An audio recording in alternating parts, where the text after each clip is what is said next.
अच्छा, हम लोग लास्ट दिन इस क्लास में जो पढ़ रहे थे दैट इज ओवरहेड पढ़ रहे थे, ठीक है। तो तुम लोग को ओवरहेड का कंसेप्ट याद है? देखो एक बार रिकॉल करवा देते। लास्ट क्लास में हम लोगों ने क्या किया था, हमारे प्रोडक्शन में डायरेक्ट जो भी रहता है, direct material, direct labour, direct expense को छोड़ के जो भी इनडायरेक्ट होता है उसे हम लोग बोलते हैं इनडायरेक्ट।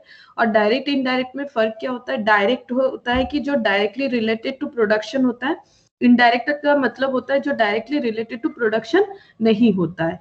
तो जो डायरेक्टली रिलेटेड टू प्रोडक्शन नहीं होता है, लाइक रेंट हो गया, सर्विस मेंटेनेंस हो गया, इंश्योरेंस हो गया, ये सबको हमें क्या करना पड़ता है? आइदर एलोकेट करना पड़ता है या फिर अपोर्शन करना पड़ता है। एक्चुअली ये हमें डिस्ट्रीब्यूट करना पड़ता है इस तरह के ओवरहेड को। डिस्ट्रीब्यूट करने का स्टेप्स भी मैंने बताया था, collection and classification of overhead, फिर primary distribution, then secondary, then absorption of overhead. तो देखो क्लासिफिकेशन किस तरह से था, बिहेवियर के हिसाब से, फिक्स्ड, वेरिएबल, सेमी फिक्स्ड, और एलिमेंट के हिसाब से भी था, मतलब मटेरियल, लेबर, ओवरहेड में डिस्ट्रीब्यूट करो, या फिर फंक्शन के हिसाब से, यानी factory, office, selling, distribution. Primary distribution दो तरह का था, एलोकेशन एंड एपोर्शन। एलोकेशन का मतलब था जब डायरेक्टली हमें दिया हुआ रहेगा कि इस डिपार्टमेंट में इतना है तो हम लोग एलोकेट कर देंगे। एपोर्शन मतलब जब हमें ओवरऑल दिया हुआ रहेगा, मान लो 4 डिपार्टमेंट का रेंट दिया हुआ है, हमें उसे क्या करना पड़ेगा, टोटली रेंट आ रहा है तो एपोर्शन करना पड़ेगा। तो ये सब हम लोगों ने लास्ट क्लास में डिस्कस किया था। और उसके साथ हम लोगों ने यहाँ पर एक क्वेश्चन भी किया था। देखो यहाँ पर हम लोगों ने एक क्वेश्चन भी किया था, that is statement showing apportionment of overhead. Overhead को किस तरह से अपोर्शन करना है, तो वहां हमें क्या बेसिस फाइंड आउट करना था, ठीक है। ये सेलिंग एंड डिस्ट्रीब्यूशन ओवरहेड का अपोर्शनमेंट था। इसके अलावा भी शायद एक क्वेश्चन हम लोगों ने किया था, या नंबर मैंने नहीं लगाया है या फिर वही वाला क्वेश्चन था। फिर उसका सेकेंडरी डिस्ट्रीब्यूशन भी किया था। अब आज हम लोग सीखेंगे ये सेकेंडरी डिस्ट्रीब्यूशन का जो मेथड्स है उसे अलग अलग सीखेंगे। वैसे तो उस दिन भी हम लोगों ने दो मेथड किया था, देखो एक ही मेथड किया था, that is simultaneous equation method. तो आज हम लोग स्टार्ट करते हैं यहाँ से। और देखो कुछ क्वेश्चन जो है तुम लोग मुझे सिर्फ बताओगे क्या करना है तो ही हमारा हो जाएगा। जैसे कि ये फर्स्ट क्वेश्चन देखो, इसमें क्या बोला है, a factory has 3 production department P1, P2, P3 and 2 service department S1 and S2। ठीक से सुनो, 3 डिपार्टमेंट है P1, P2, P3। ये जो है ये प्रोडक्शन डिपार्टमेंट है, ये सर्विस डिपार्टमेंट है। ये इनको सपोर्ट करता है, प्रोडक्शन डिपार्टमेंट को सपोर्ट करने के लिए सर्विस डिपार्टमेंट होता है। ओवरहेड्स और अदर इंफॉर्मेशन दिया हुआ है। ओवरहेड में क्या क्या है, रेंट। क्यों ओवरहेड है? क्योंकि ये इनडायरेक्ट एक्सपेंस है। ओवरऑल दिया हुआ है लेकिन काम तो 4-5 जगह हो रहा है ना, रेंट तो 5 जगह के लिए पे हो रहा है। प्रोडक्शन और सर्विस पूरा जो काम है, जो हमारा ऑर्गेनाइजेशन है, पूरा का rent 6000। Repairs, depreciation, lighting, supervision, fire insurance for stock, ESI contribution, power. और इसके बाद यहाँ नीचे दिया हुआ है, देखो नीचे क्या दिया हुआ है नीचे दिया हुआ है,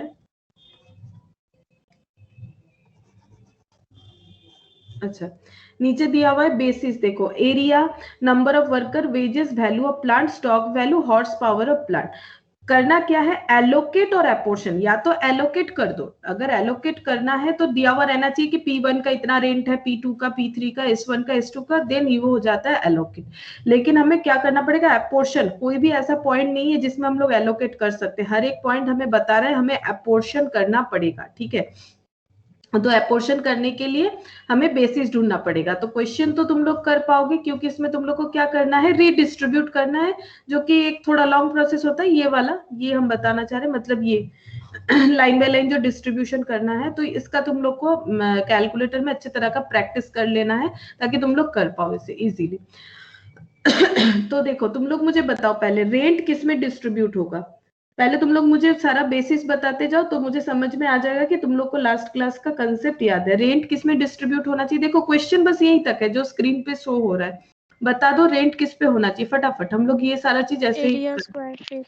एरिया स्क्वायर फीट में रेंट डिस्ट्रीब्यूट होना चाहिए, यानी हमारा रेशियो हो जाएगा ये वाला 4:3:2, या फिर इसे तुम लोग को रेशियो कर लेना है। अगर रेशियो नहीं भी करते हो, देखो पॉइंट देखो क्या क्या हमें याद रखना है, 400 300, ठीक है, 400 300 2 70, ठीक है, 270, ये सारा हम लोग क्या कर सकते हैं, ऐड कर सकते हैं। ऐड करके क्या करेंगे, देखो किस तरह से फटाफट कर सकते हैं, इसको सिंप्लीफाइड नहीं भी करेंगे तो भी चलेगा।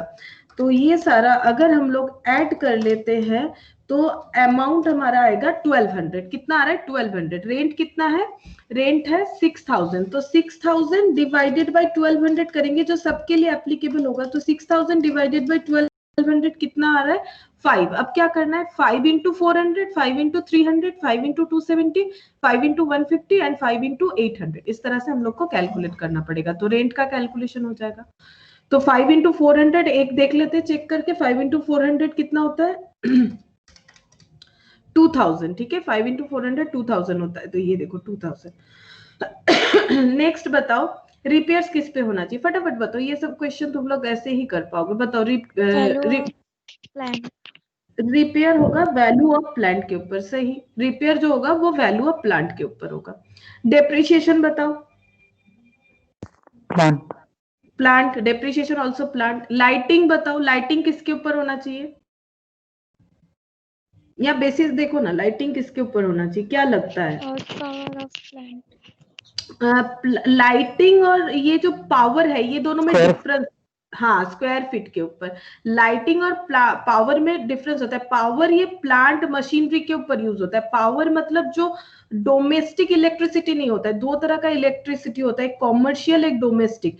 डोमेस्टिक मतलब जो घर पे हम लोग यूज कर सकते हैं, जिसके लिए उतना पावरफुल कुछ नहीं चाहिए होता है। लेकिन अगर प्लांट वगैरह चलाना हो तो इसका इलेक्ट्रिसिटी का connection, charges, each and everything अलग होता है। तो इसे हम लोग बोलते हैं पावर, पावर कंजम्पशन होता है। और घर पे बोलते हैं इलेक्ट्रिसिटी कंज्यूम हो रहा है, तो पावर के लिए प्लांट वगैरह, ठीक है। तो ये जो पावर है इसके लिए हम लोग हॉर्स पावर यूज करेंगे। बट जो लाइटिंग है उसके लिए फिर क्या यूज करें, देखो लाइटिंग अब नंबर ऑफ वर्कर पे तो नहीं होता, वेजेस वैल्यू ऑफ प्लांट पे नहीं होगा, तो फिर लाइटिंग हमें किस पे यूज करना पड़ेगा, एरिया स्क्वायर फीट। जितना एरिया है उतना एरिया शायद लाइट जल रहा होगा, दैट्स वाई हमें इसी पे यूज करना पड़ेगा। तो थोड़ा थोड़ा कॉमन सेंस हमें इस पे लगाना है। नेक्स्ट बताते जाओ, सुपरविजन ये किस पे होगा, वर्कर्स, वर्कर्स, सुपरविजन वर्कर्स पे होगा। Fire insurance for stock, stock. हाँ, स्टॉक वैल्यू के ऊपर होगा। ईएसआई कंट्रीब्यूशन, ईएसआई मतलब इम्प्लॉय लोगों को जो दिया जाता है, ईएसआई कंट्रीब्यूशन बताओ किस पे होगा, वर्कर पे होगा, बस। तो ये देखो यहाँ पर तुम लोग वेजेस डायरेक्टली पुट हो जाना चाहिए। देख, अच्छा ईएसआई का वेजेस पे होगा क्या, वर्कर, तो फिर नंबर ऑफ वर्कर के कंट्री, अच्छा वेजेस भी था क्या, वेजेस का वैल्यू नहीं है, अच्छा मुझे लगा वेजेस रुपीज में दिया हुआ। अगर डायरेक्ट वेजेस रुपीज में दिया हुआ होगा तो सिर्फ और सिर्फ सर्विस डिपार्टमेंट में जाता। ये डायरेक्ट वेजेस नहीं है, रुपीज भी नहीं है, इसका मतलब ये जो वेजेस दिया हुआ है इसे हम लोग को क्या करना पड़ेगा, ये जो कौन सा वाला जाएगा, वेजेस के ऊपर हमारा जाएगा ईएसआई कंट्रीब्यूशन, ठीक है। तो फिर नंबर ऑफ वर्कर्स का क्या कोई काम नहीं हुआ, सुपरविजन में चला गया। अच्छा, सुपरविजन में चला जाएगा नंबर ऑफ वर्कर। सुपरवाइजर का काम होता है वर्कर को देखना, तो नंबर ऑफ वर्कर जो है सुपरविजन में जाना चाहिए। ईएसआई कंट्रीब्यूशन जाना चाहिए वेजेस, ठीक है। तो अब हम लोग देखते हैं कि हम लोग का बेसिस क्या था। देखो, rent area, repair plant value, depreciation plant value के ऊपर होगा, उसी तरह से होना चाहिए, ठीक है, जिस तरह से हम लोगों ने किया है। और देखो जहां पर वैल्यू ऑफ प्लांट S2 में नहीं है तो S2 में नहीं बैठेगा, उसका डिस्ट्रीब्यूशन नहीं बैठेगा। वैल्यू ऑफ प्लांट S2 में नहीं है, ठीक है, इसीलिए वैल्यू ऑफ प्लांट से जितना भी डिस्ट्रीब्यूट होगा बेसिस करके वो S2 में नहीं पुट होगा। बाकी सारा चीज में देखो, lighting, area square feet, supervision, number of worker, fire insurance, stock value. लेकिन स्टॉक वैल्यू शायद S1 S2 का नहीं है और होना भी नहीं चाहिए। स्टॉक तो प्रोडक्शन डिपार्टमेंट से रिलेटेड होता है, इसीलिए स्टॉक वैल्यू देखो S1 S2 में नहीं है, इसीलिए वहां पर पुट नहीं हो रहा है। तो जितना सारा हमारा रेशियो बन रहा है उसी हिसाब से पुट हो जाएगा। ये सारी कंट्रीब्यूशन वेजेस के ऊपर हो रहा है और पावर हॉर्स पावर के ऊपर हो रहा है। तो यहाँ पर दो चीज हमें पॉइंट दिखा कि एक तो पावर जो है प्लांट वगैरह पे होता है, लाइटिंग लाइट पॉइंट पे होता है, नहीं रहेगा तो एरिया स्क्वायर फीट पे ले लेंगे। और ईएसआई कंट्रीब्यूशन भी है, सुपरवाइजर भी है, तो सुपरवाइजर वर्कर को सुपरवाइज करता है, तो नंबर ऑफ वर्कर पे होना चाहिए। ईएसआई कंट्रीब्यूशन वेजेस पे हो गया। अब नेक्स्ट देखो, नेक्स्ट यहाँ पर देखो क्या हुआ है। यहाँ पर हम लोगों ने टोटल हमारा देखो डिस्ट्रीब्यूशन जो है, this is the primary distribution, ठीक है। प्राइमरी डिस्ट्रीब्यूशन में ये 11,350, 8,505 और 6,800, ये जो हमारा बैलेंस आया है 6,825, ये दोनों सर्विस डिपार्टमेंट के लिए। तो प्राइमरी डिस्ट्रीब्यूशन करके हमारा वैल्यू आया है ये 3, ठीक है। अब हमें क्वेश्चन क्या बोला है, देखो नीचे प्राइमरी डिस्ट्रीब्यूशन का वैल्यू हमारा ये है। अब क्वेश्चन अगर इसी का हमें सेकेंडरी डिस्ट्रीब्यूशन करना हो, सेकेंडरी डिस्ट्रीब्यूशन मतलब खर्चा को प्रोडक्शन डिपार्टमेंट में सेंड कर देना। सर्विस डिपार्टमेंट रखा गया है प्रोडक्शन डिपार्टमेंट को सपोर्ट करने के लिए, तो सर्विस डिपार्टमेंट में कुछ भी खर्चा जो रहेगा वो प्रोडक्शन डिपार्टमेंट में अपोर्शन हो जाना चाहिए, ठीक है। सर्विस डिपार्टमेंट का जो भी खर्चा रहेगा वो प्रोडक्शन डिपार्टमेंट में अपोर्शन हो जाना चाहिए।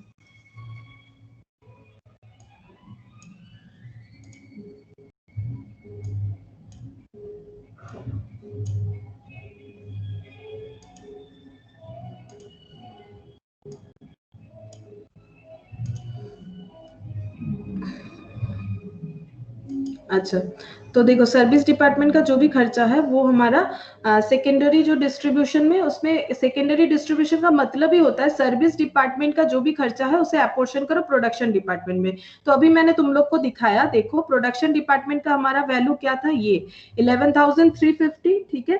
11,350, 8,505 और 6,825।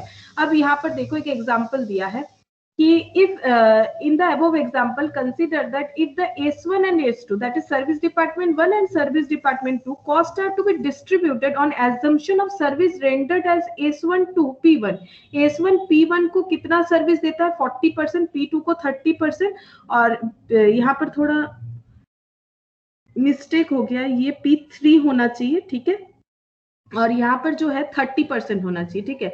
या 10% नहीं होगा, तो इसे तुम लोग का जो मैथ है उसमें भी 30% कर लो जिन लोग के पास है, ठीक है। और जिन लोग को हम सेंड करेंगे उनको रेक्टिफाई करके दे देंगे, या फिर याद रखो रेक्टिफाई कर लेना है। 40, 30 एंड 30 होना चाहिए। तो S1 प्रोवाइड कर रहा है सर्विस इतने इतने परसेंटेज में इन प्रोडक्शन डिपार्टमेंट को।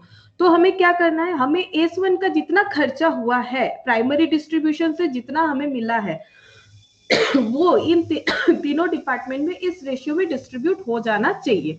That is the concept. तो अब देखो यहाँ पर कितना है, S1 का देखते हैं 2910, ठीक है, और S2 का 1610। तो देखो 2910 जो है 2910 को डिस्ट्रीब्यूट कर दिया गया है 40, 30, 30% में P1, P2 और P3 में।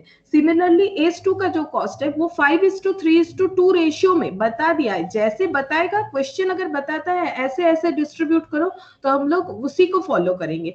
5:3:2 में ये डिस्ट्रीब्यूट होगा। This is the primary distribution of service department 2। अब इसे हम लोग डिस्ट्रीब्यूट कर दिए 805, 488, 322, तो टोटल मिल गया। तो इसे हम लोग बोलते हैं सेकेंडरी डिस्ट्रीब्यूशन, ठीक है। इसे हम लोग बोलते हैं सेकेंडरी डिस्ट्रीब्यूशन। अब जैसे बोला है हम लोगों ने उसी तरह से कर दिया है, ये हो गया सेकेंडरी डिस्ट्रीब्यूशन। इस मेथड का नाम क्या है, देखो इसे हम लोग बोलते हैं डायरेक्ट डिस्ट्रीब्यूशन मेथड। क्यों, जैसे बोला है वैसे ही कर दिया हम लोगों ने, that is direct distribution method. तो सेकेंडरी डिस्ट्रीब्यूशन का अब हम लोग मेथड कर रहे हैं। तो पहला मेथड हम लोगों ने क्या किया, डायरेक्ट डिस्ट्रीब्यूशन मेथड। तो यहाँ पर हम क्या करते हैं, नोट डाउन कर रहे हैं, तुम लोग भी नोट डाउन कर लो। Direct distribution method, first method. Secondary distribution, कितना सारा मेथड पढ़ रहा है देखो। सेकेंडरी डिस्ट्रीब्यूशन में फर्स्ट आ गया डायरेक्ट डिस्ट्रीब्यूशन मेथड, ठीक है। ये आ गया हमारा direct distribution method.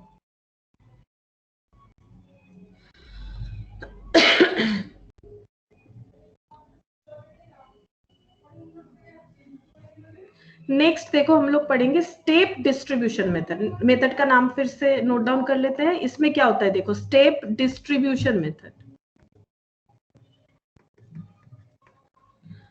Direct distribution में हम लोगों ने देखा जैसा बोला जाएगा वैसे हम लोग को करना है।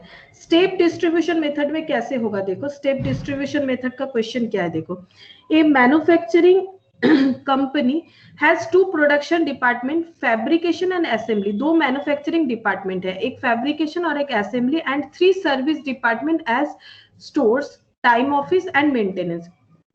तीन प्रोडक्शन डिपार्टमेंट है, सॉरी दो प्रोडक्शन डिपार्टमेंट है, तीन service department. The department overhead summary for the month of 2016, overhead summary दे दिया है, ठीक है।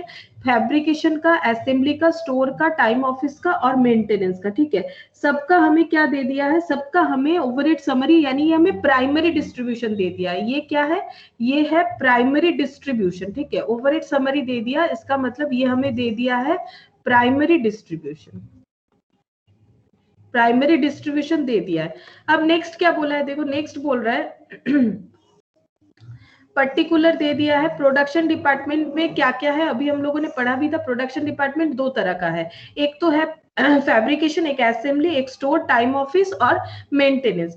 अब देखो नंबर ऑफ एम्प्लॉय दे दिया है, फैब्रिकेशन और असेंबली में दे दिया है नंबर ऑफ एम्प्लॉय, और इसमें भी है 2016-10। तो एक नंबर ऑफ एम्प्लॉय है, number of store requisite slip, मतलब स्टोर में भेजा जाता है रिक्वेस्ट स्लिप के साथ की तरह मतलब इशू होगा, जो भी रॉ मटेरियल वगैरह इशू होना है तो उसे बोलते हैं कि स्टोर रिक्विजिशन। मशीन आवर दे दिया है हमें, बोला क्या है, apportion the cost of service department to the production department. Service department का जो कॉस्ट है उसे हमें प्रोडक्शन डिपार्टमेंट में अपोर्शन करना है। मतलब सीधा सा बात है, ये जो स्टोर, टाइम और मेंटेनेंस है, इनका कॉस्ट, इनमें क्या करना है, हमें अपोर्शन करना है। और देखो क्या बता रहा है, और कुछ नहीं बताया, ठीक है। और कुछ नहीं बताया तो हमें किस तरह से अपोर्शन करना पड़ेगा। तो हमारा डिपार्टमेंट कितना सारा है, 5 डिपार्टमेंट है, fabrication, assembly, store, time office, maintenance. तो देखो लिखा हुआ है फैब्रिकेशन, ये देखो फैब्रिकेशन, असेंबली, स्टोर और टाइम ऑफिस को आगे पीछे किया है, उससे कोई फर्क नहीं पड़ेगा, वो लिखते टाइम हम लोग जैसा चाहे लिख सकते हैं। अकॉर्डिंग टू प्राइमरी डिस्ट्रीब्यूशन कितना हुआ है, देखो प्राइमरी डिस्ट्रीब्यूशन के हिसाब से हमें दिया हुआ है, देखो कितना कितना, ये देखो 24, 16, 5, 4, 3, 24, 16, 5, 4, 3, 24, 16, 5, 4, बिकॉज वो आगे पीछे है, और 3000, ठीक है। ये दिया हुआ है हमें प्राइमरी डिस्ट्रीब्यूशन। अब हमें बोल रहा है कि ये टाइम ऑफिस, स्टोर और मेंटेनेंस जो कि सर्विस डिपार्टमेंट है, इनका जो कॉस्ट है, इन्हें हमें इस पे अपोर्शन करना है। तो इनका कॉस्ट क्या क्या है, देखो प्राइमरी डिस्ट्रीब्यूशन से इनका कॉस्ट आया था 4000, क्योंकि टाइम ऑफिस इन लोगों ने आगे लिखा है 453, 4000, 5000, 3000। ये देखो 4000, 5000 और 3000। अब यहाँ पर चेंज क्यों हो गया वो बताते हैं, ये एक्चुअली हम करके दिखाते हैं तुम लोग को करना क्या है। तो देखो कैसे करना है हम लोगों को।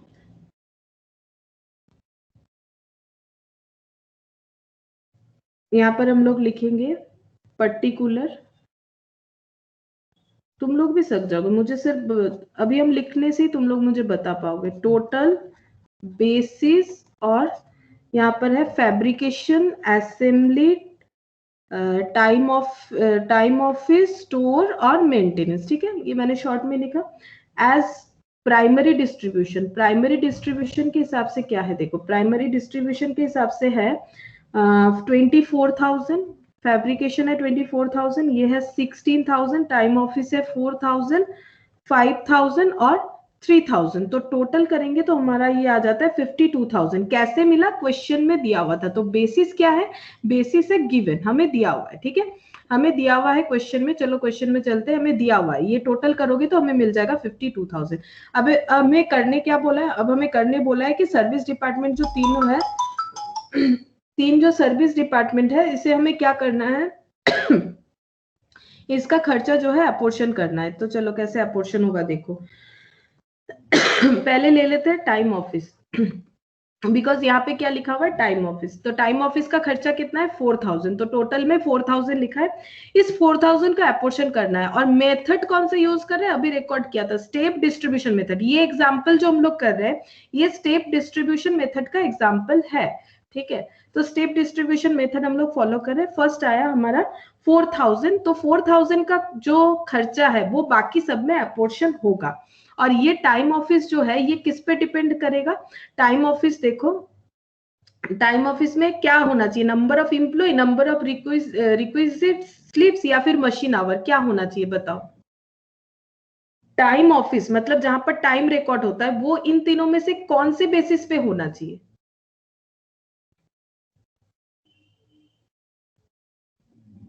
देखो ना, 3 तरह का सर्विस डिपार्टमेंट है। एक टाइम ऑफिस जहां पर टाइम रिकॉर्ड होता है, किन लोगों का टाइम रिकॉर्ड होगा, आने और जाने का,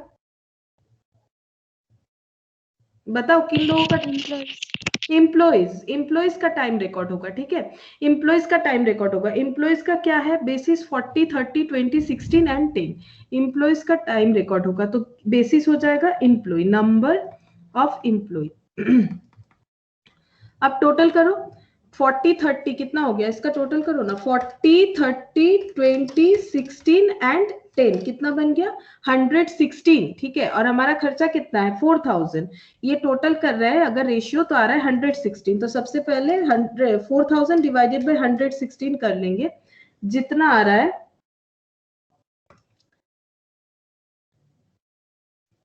इंटू 40।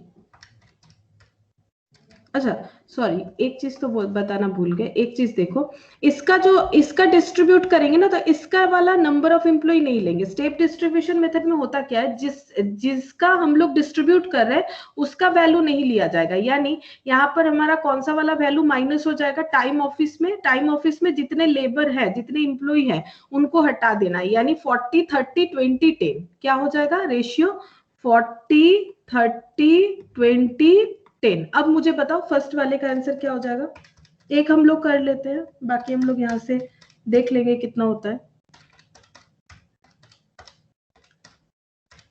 1600, देखो ये आ रहा है 1600, फिर आएगा 1200, फिर आ गया 800, फिर आएगा 400। फिर से एक बार बता देते हैं, स्टेप डिस्ट्रीब्यूशन मेथड में क्या करना है, जिस सर्विस डिपार्टमेंट का खर्चा हमें अपोर्शन करना है, मतलब इसका खर्चा जो है हमें खाली करना है, तो वो खर्चा हमें डिस्ट्रीब्यूट करना होगा बाकी सारे डिपार्टमेंट में, इंक्लूडिंग अदर सर्विस डिपार्टमेंट। तो जिसका डिस्ट्रीब्यूशन करेंगे उसका बेसिस को हटा देना है, क्योंकि उसी में तो डिस्ट्रीब्यूट करना है। तो इसका बेसिस लेंगे तो फिर इसमें भी तो डिस्ट्रीब्यूट करना पड़ेगा, बट इसमें तो हमें करना नहीं है, इसका खर्चा हमें खाली करना है। तो ये इस तरह से हुआ टाइम ऑफिस। उसके बाद आ जाएगा स्टोर्स। तो स्टोर्स का खर्चा पहले कितना था, 5000। अब कितना हुआ, 5000, और इसमें और भी 800 आ गया। तो बताओ अब कितना हो रहा है, बताओ बताओ अब कितना हो रहा है, 5800। 5800। अब स्टोर डिपार्टमेंट जो है, इसका बेसिस क्या होना चाहिए, नंबर ऑफ स्टोर रिक्विजिट्स पे होना चाहिए, ठीक है। तो कौन सा रेशियो लेंगे, 24 लेंगे, 20 लेंगे, और कौन सा लेना पड़ेगा, 24 और 20। इसका तो ले नहीं सकते हैं। किसका हम लोग डिस्ट्रीब्यूट कर रहे हैं, हम लोग डिस्ट्रीब्यूट कर रहे हैं स्टोर का। अच्छा, तो फिर मेंटेनेंस का भी ले सकते हैं, हम लोग तो स्टोर का डिस्ट्रीब्यूट कर रहे हैं। तो 24, 20 और 6 उसी पैटर्न में दिया हुआ भी है, 24,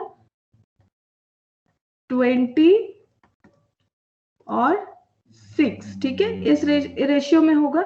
और इसका बेसिस है हमारा number of slips, number of slips. तो 24 प्लस 20 प्लस 6 कितना हो गया, 50। तो 5800 डिवाइडेड बाय 50 इंटू 24, तो ये आ रहा है 2784, ठीक है। यहाँ पर हो जाएगा 2320, ठीक है। ये तो ब्लैंक हो चुका है, इसमें से भी 5800 चला गया, ठीक है। 5800 को डिस्ट्रीब्यूट करेंगे तो 5800 यहां से नेगेटिव हो गया, यहाँ पोर्शन हो जाएगा 696। और लास्ट हमारा मेंटेनेंस। मेंटेनेंस डिपार्टमेंट में तुम लोग बताओ टोटल कितना बन जा रहा है, ये देखना है हमें। स्टेप डिस्ट्रीब्यूशन मेथड इसी तरह से होता है। तो कितना हो रहा है, 3000 प्लस 400 प्लस 696, तो टोटल कितना हो रहा है, 4096। तो यहां से कितना हट जाएगा, 4096 हट जाएगा। तो किसमें डिस्ट्रीब्यूट होगा, इन दोनों में होगा। एंड बेसिस हमारा जो बचा मशीन आवर 2400 और 1600, तो मशीन आवर तो 2400 और 1600, मतलब 24 और 16 हम लोग मान सकते हैं इस तरह से। तो 40 हो जाएगा, 4096 डिवाइडेड बाय 40 इंटू 24, तो ये हो जा रहा है 2457.6 है। तो हम 8 ले लेते हैं। और जब भी ऐसा हम लोग क्वेश्चन करेंगे, इससे मतलब टैली करने के लिए नेक्स्ट वाला हम लोग डिस्ट्रीब्यूट कैसे करेंगे, ये जो टोटल है इससे माइनस कर देंगे ताकि यहाँ पर बैलेंस बन जाए। तो माइनस कर देंगे 4096 माइनस 2458 ताकि एक्यूरेट आंसर आए। तो 1638 हो गया। बस अब इसको टोटल कर देना है। तो यहाँ टोटल करेंगे तो ये दोनों, ये सब तो ब्लैंक आ जाएगा, ठीक है, जो सर्विस डिपार्टमेंट है, ये सबको ब्लैंक करने के लिए ही तो इतना चीज करना है, क्योंकि इन लोगों का खर्चा था नहीं, सपोर्टेड पार्टी था ये लोग, तो सपोर्टेड पार्टी लोग खर्चा बेयर नहीं करेगा, तो प्रोडक्शन डिपार्टमेंट में सारा खर्चा दे देना है जिस तरह से जिन डिपार्टमेंट से इन लोग को सपोर्ट मिला है। तो पहला वाला का टोटल हो रहा है 30,842 और दूसरे वाले का 21,158। तो ये कौन सा मेथड था? ये था स्टेप डिस्ट्रीब्यूशन मेथड। फिर से एक बार बता देते हैं, स्टेप डिस्ट्रीब्यूशन मेथड में हमें सारे सर्विस डिपार्टमेंट का खर्चा एक एक करके खाली करते जाना है, ब्लैंक करते जाना है और सूटेबल बेसिस पे करते जाना है। लेकिन जिस डिपार्टमेंट को हम लोग खाली करेंगे उसमें कोई भी रेशियो वगैरह हमें नहीं लगाना है। अगर नहीं है क्वेश्चन में तो अच्छा बात है, वो तो हम लोग लगाएंगे ही नहीं, लेकिन अगर बाई चांस जैसे मैंने पहले वाले में कर दिया था, वो ध्यान रखना है हमें, वो नहीं होगा। क्योंकि अगर रेशियो में इसे भी इंक्लूड करेंगे, बात समझो, अगर रेशियो में इसे भी इंक्लूड करते हैं, देखो अगर इसमें भी इंक्लूड कर लेंगे रेशियो, तो प्रॉब्लम है, इसमें भी अपोर्शन हो जाएगा। अपोर्शन तो करना ही नहीं है, इन सब का खर्चा हमें क्या कर देना है, हटाना है और अपोर्शन करना है इनमें, ठीक है, इन सब में अपोर्शन करना है। तो ये हुआ हमारा स्टेप डिस्ट्रीब्यूशन मेथड। नेक्स्ट देखो, नेक्स्ट कौन सा मेथड करेंगे? नेक्स्ट ये मेथड देखते हैं। देखो इलास्ट्रेशन 3 जो है, एक प्राइमरी डिस्ट्रीब्यूशन दिया हुआ है, देखो 2,400, 2,100, 1,500 और service department 700, 900। Expenses of service department are distributed in the ratio of, दे दिया है 20, 40, 30 और 10%। अब क्वेश्चन देखो, एक्स डिपार्टमेंट कौन है? Service, Y service. तो एक्स डिपार्टमेंट में ए को कितना सर्विस प्रोवाइड किया है? 20%। तो ये 700 का 20% ए में चला जाएगा, बी को 40, सी को 30 और वाई में 10%। और वाई डिपार्टमेंट का भी यहाँ पर अलग अलग हमारा अपोर्शनमेंट दिया हुआ है। अब क्या बोल रहे हैं? So the distribution of service cost among A, B and C under कौन सा मेथड बोले? Repeated distribution method. चलो नाम हम लोग नोट डाउन करते हैं, रिपीटेड डिस्ट्रीब्यूशन मेथड। अब हम लोग पढ़ रहे हैं, तो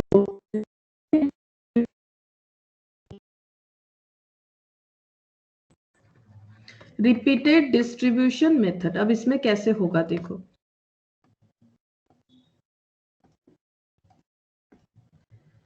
तो यहां पर लिख लेते हैं पहले, प्रोडक्शन, दो डिपार्टमेंट है, प्रोडक्शन और सर्विस।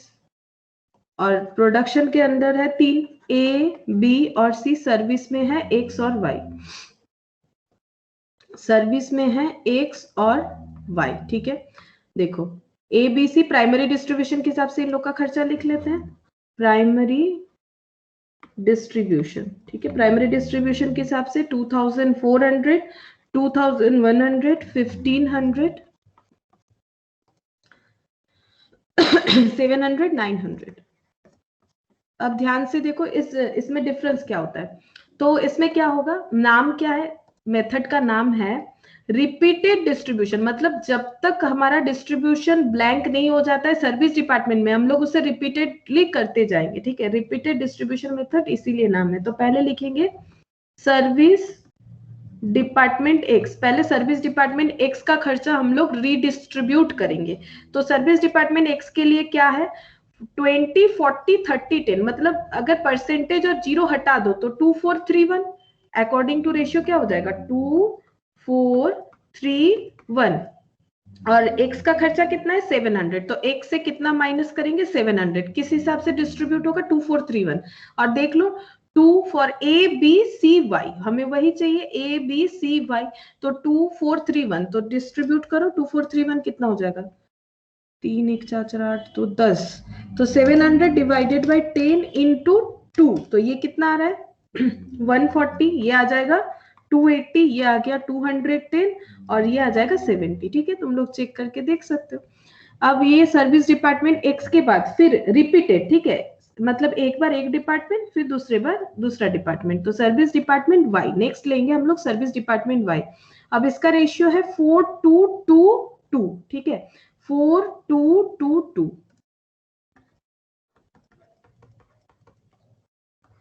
फिर से एक बार चेक करते हैं, 4:2:2, ठीक है। अब हमारा देखो इसमें कितना डिस्ट्रीब्यूट होना चाहिए ये तो 700 खाली हो गया, तो इसमें कितना बन रहा है 970, ठीक है, इसमें कितना बन रहा है 970 बन रहा है। अब 970 जो डिस्ट्रीब्यूट होगा 4222, अब यहाँ पर देखो, यहाँ पर हमें सर्विस डिपार्टमेंट में देना है दूसरे वाले में, तो कितना हो जाएगा देखो 4222, 2 2 4 2 6 4 10, 970 डिवाइडेड बाई 10 इंटू 4, तो ये हो जा रहा है 388, फिर 194, 190 सिमिलर होगा ना, सब 222 है, 194। अब रिपीटेड डिस्ट्रीब्यूशन मेथड है। नेक्स्ट क्या होगा देखो, फिर से क्योंकि खाली नहीं हुआ है, कैसे, ये देखो यहाँ खाली हुआ तो यहाँ फिर से कितना आ गया है 194, जो कि पिछले वाले मेथड में ऐसा नहीं था। पिछले वाले मेथड में एक बार खाली हो जाने से उसमें और एपोर्शन नहीं करना था। एक बार फर्स्ट वाले में हमारा फर्स्ट जो सर्विस डिपार्टमेंट टाइम ऑफिस, उसका खर्चा जब हम लोगों ने बाकी जगह एपोर्शन किया, तो बाकी जगह का टोटल लेके फिर जब री अपोर्शन हुआ तो फिर उस टाइम ऑफिस से कुछ लेना देना नहीं रहा। जो एक बार खाली हो गया उसमें देना नहीं है। लेकिन ये भी सेम प्रोसेस है, इसमें और उसमें डिफरेंस क्या है, इसमें और उसमें डिफरेंस ये है, अगर यही वाला मेथड हमारा प्रीवियस मेथड जैसा होता तो ये 194 यह अपोर्शन नहीं होता, बिकॉज यहाँ पर 700 ऑलरेडी हम लोगों ने खाली कर दिया था। लेकिन इसमें 194 यहाँ पर आएगा। तो अब फिर से सर्विस डिपार्टमेंट एक्स और रेशियो वही रहेगा 2431। अब इसे डिस्ट्रीब्यूट करना है। अब बताओ कितना हमारा ये खर्चा है। अब x का डिस्ट्रीब्यूट करेंगे, बताओ x में कितना खर्चा है, 700 था, 700 लेस हो गया, 194 आ गया। बताओ कितना फिर डिस्ट्रीब्यूट होना चाहिए, बताओ कितना डिस्ट्रीब्यूट होना चाहिए, बताओ कितना डिस्ट्रीब्यूट होना चाहिए 194 194 जो है वो डिस्ट्रीब्यूट होना चाहिए। 194 डिस्ट्रीब्यूट हो जाएगा। फिर वही सेम मेथड में 2431 में, तो 2 + 4 + 3 + 1 10, तो 194 डिवाइडेड बाय 10 इंटू 2, तो ये आ रहा है 38.8, ठीक है। फिर नेक्स्ट आएगा 77.6, ठीक है, 58.2, और ये आ जाएगा 19.4। क्योंकि रिपीटेड डिस्ट्रीब्यूशन है तो इसमें फिर से आया, देखो प्रीवियस वाले मेथड में इसमें आता ही नहीं, यहीं पर खत्म हो जाता सेकेंड वाले लाइन में। तो ये 19.4 इसमें आ गया। तो फिर से हमें कितना खाली करना पड़ेगा, 19.4 को खाली करना पड़ेगा। और लिखेंगे कैसे, सर्विस डिपार्टमेंट वाई और रेशियो 4222, ठीक है, वही सेम रेशियो वगैरह सब सेम रहेगा। अब 422 यानी 10, 19.4 डिवाइडेड बाई 10 इंटू 4, तो कितना आ जाएगा देखो 7.76, ठीक है। नेक्स्ट आ जाएगा हमारा 3.88, डिस्ट्रीब्यूट करोगे तो फिर 3.88, सिमिलर है ना, सबका एक ही आ रहा है 3.88, ठीक है।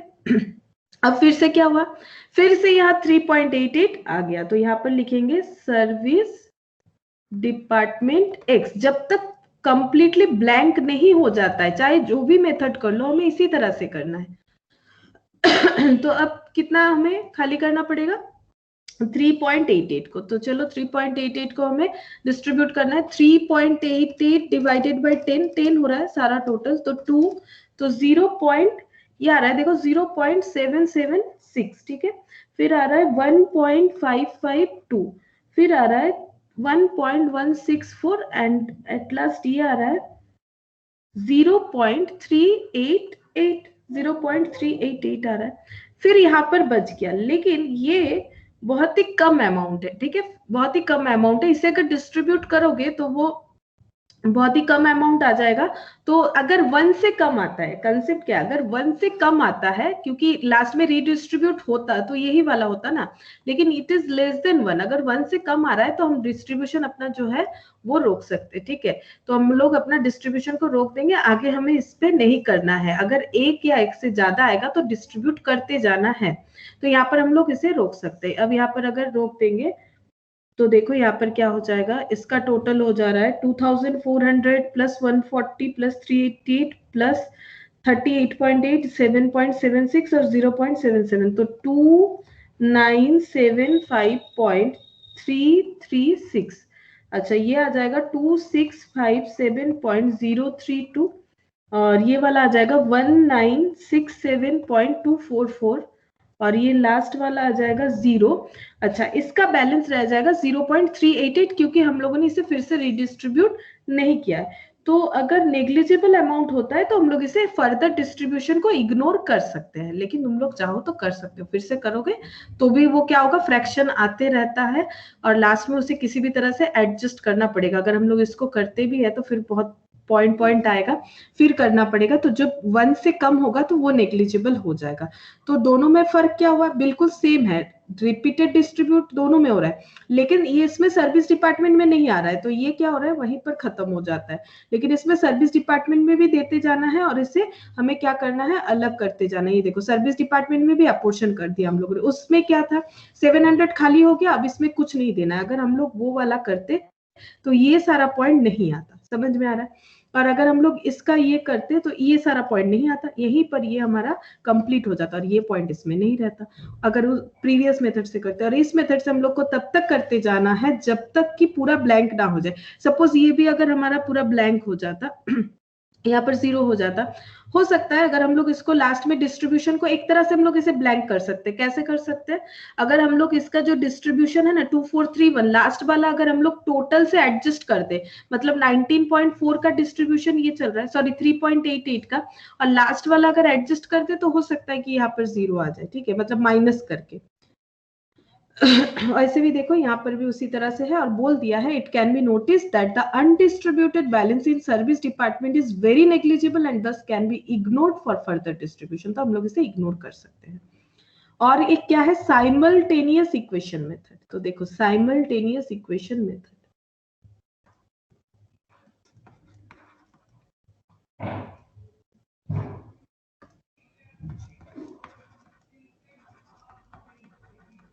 Simultaneous equation method. ठीक है, तो इसमें क्या होता है, साइमल्टेनियस इक्वेशन मेथड हम लोगों ने लास्ट दिन भी किया था। साइमल्टेनियस इक्वेशन मेथड में क्या होता है, हम लोग सर्विस डिपार्टमेंट को सर्विस डिपार्टमेंट का टोटल जो ओवरहेड होता है उससे एक कुछ मान लेते हैं, like X Y Z A B C, कुछ भी पी क्यू कुछ भी चलेगा। ठीक है, तो हम लोग क्या करते हैं, टोटल जो सर्विस डिपार्टमेंट का टोटल है उसे हम लोग एक्स या वाई मान लेते हैं, और उसे किस तरह से अपोर्शन करते हैं, जैसे डिपार्टमेंट एक्स अगर हमारा सर्विस डिपार्टमेंट है, इलास्ट्रेशन 3 की तरह। मतलब this is the question, illustration 3 जो था इसमें एबीसी और एक्स वाई सर्विस डिपार्टमेंट है, तो एक्स और वाई का टोटल ओवरहेड जो होगा वो हमें मान लेना है, एक्स या वाई या फिर कुछ भी एक मान सकते हैं, और हमें किस तरह से वो अपोर्शन करना है, इस तरह से its own plus share of Y, its own plus share of Y. तो कैसे होगा its own plus share of Y, तो एक बार इलास्ट्रेशन 3 में चलो। तो its own plus share of Y, तो यहां पर देखो कितना खर्चा है, सर्विस डिपार्टमेंट क्या है, एक्स है और वाई है, तो एक्स और वाई का क्या होगा, इट्स ओन कितना है 700, इट्स ओन 900 इन लोग का पहले से है। ठीक है, इट्स ओन प्लस रिवर्स वाला लेना है सर्विस डिपार्टमेंट का, प्लस शेयर ऑफ वाई, तो वाई यानी वाई का शेयर हमें लेना है, तो वाई का शेयर कितना हो जाएगा, ये देखो वाई का शेयर कितना है 10% है। ठीक है, एक्स वाई को कितना सर्विस प्रोवाइड करता है, एक्स वाई को 10% प्रोवाइड करता है। ठीक है, और वाई जो है एक्स को कितना परसेंट प्रोवाइड करता है, 20% प्रोवाइड करता है। तो कैसे हमें लिखना है, देखो हम लोग लिखेंगे 700 प्लस 20%। ठीक है, 20%, 700 प्लस 20%, क्योंकि y x को 20% सर्विस प्रोवाइड किया है, तो क्या हो जाएगा, x को y का कितना परसेंट लेना पड़ेगा, 20%, 20% ऑफ क्या करेंगे हम लोग, y करेंगे। ठीक है, तो एक्चुअली यहाँ पर x और b को y को टोटल एक्सपेंस मान रहा है। हम दिखाते हैं कैसे हम लोग को क्वेश्चन करना है। यही वाला क्वेश्चन हम लोग साइमल्टेनियस इक्वेशन मेथड से करके दिखाते हैं अभी तुम लोगों को। ये इस क्वेश्चन को हम लोग साइमल्टेनियस इक्वेशन मेथड से करेंगे। let total for service department x, ठीक है, सर्विस डिपार्टमेंट एक्स पी और सर्विस डिपार्टमेंट वाई लिख लेते हैं क्यू, ये टोटल ओवरहेड। तो P इक्वल टू क्या होगा और Q इक्वल टू क्या होगा? P इक्वल टू हो जाएगा 700, क्यों 700? सर्विस डिपार्टमेंट X का कितना है 700 plus one plus percentage of Y, तो Y का कितना हो जाएगा? Y का है ये देखो 20%, 20% ऑफ क्या लेना पड़ेगा हमें? 20% ऑफ लेना पड़ेगा टोटल टोटल ओवरहेड। और यहाँ पर कितना हो जाएगा? 900, 900 है प्लस कितना हो जाएगा? कितना सर्विस प्रोवाइड कर रहा है यहाँ पर? सर्विस प्रोवाइड कर रहा है 10%, तो 10% ऑफ क्या हो जाएगा? क्यू। यही कंसेप्ट यहाँ पर बताया था, एक बार देखो क्या हमारा कंसेप्ट है। इट्स ओन, ठीक है, डिपार्टमेंट एक्स के लिए हो जाएगा its own plus share of Y, तो its own plus share of Y, ठीक है। तो वाई का हम लोगों ने कितना माना है?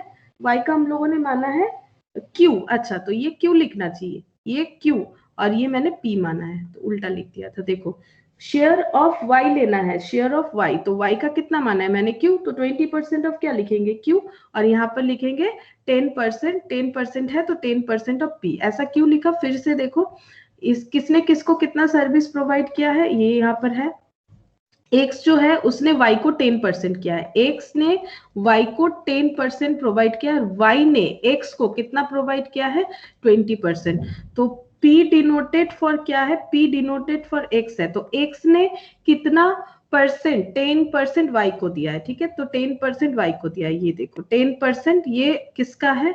y का शेयर है, और ये किसका है? ये भी y का है, ठीक है, ये x का है। मतलब x ने सर्विस प्रोवाइड किया है y को 10%, तो y क्या करेगा? तो y का जो टोटल ओवरहेड है उसका कितना पोर्शन? y अपना तो 900 करेगा ही, पोर्शन दूसरे को, मतलब बाकी सारा प्रोडक्शन डिपार्टमेंट को, और p को कितना करेगा? जितना सर्विस उसने p को प्रोवाइड किया है, मतलब x को प्रोवाइड किया, ठीक है।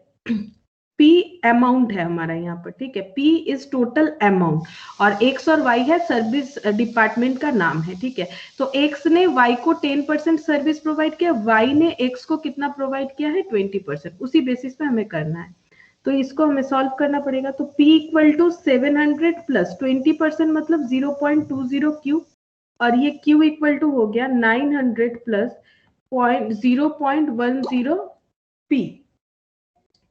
तो अब हमें इसे सॉल्व करना पड़ेगा, तो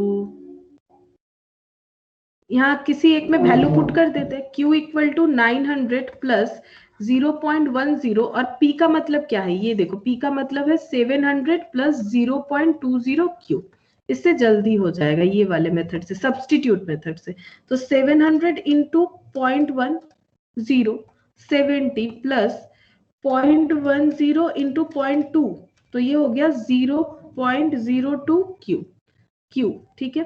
तो 0.02 ये हो जाएगा 0.98 Q इक्वल टू 970, ठीक है, इक्वल टू हो गया 970। तो therefore Q equal to 970 divided by 0.98, तो ये आ जा रहा है 989, ये आ गया 989। अच्छा, यहाँ 890,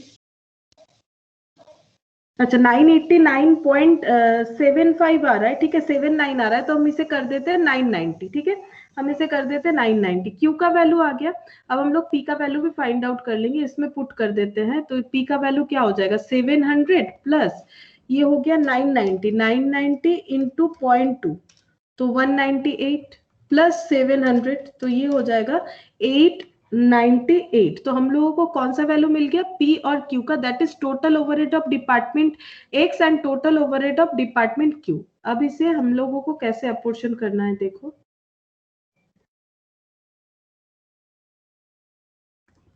अब हम लोग यहाँ पर लिखेंगे A B C X and Q, पहले X एंड Y, पहले वाला ही क्वेश्चन है हम लोगों का।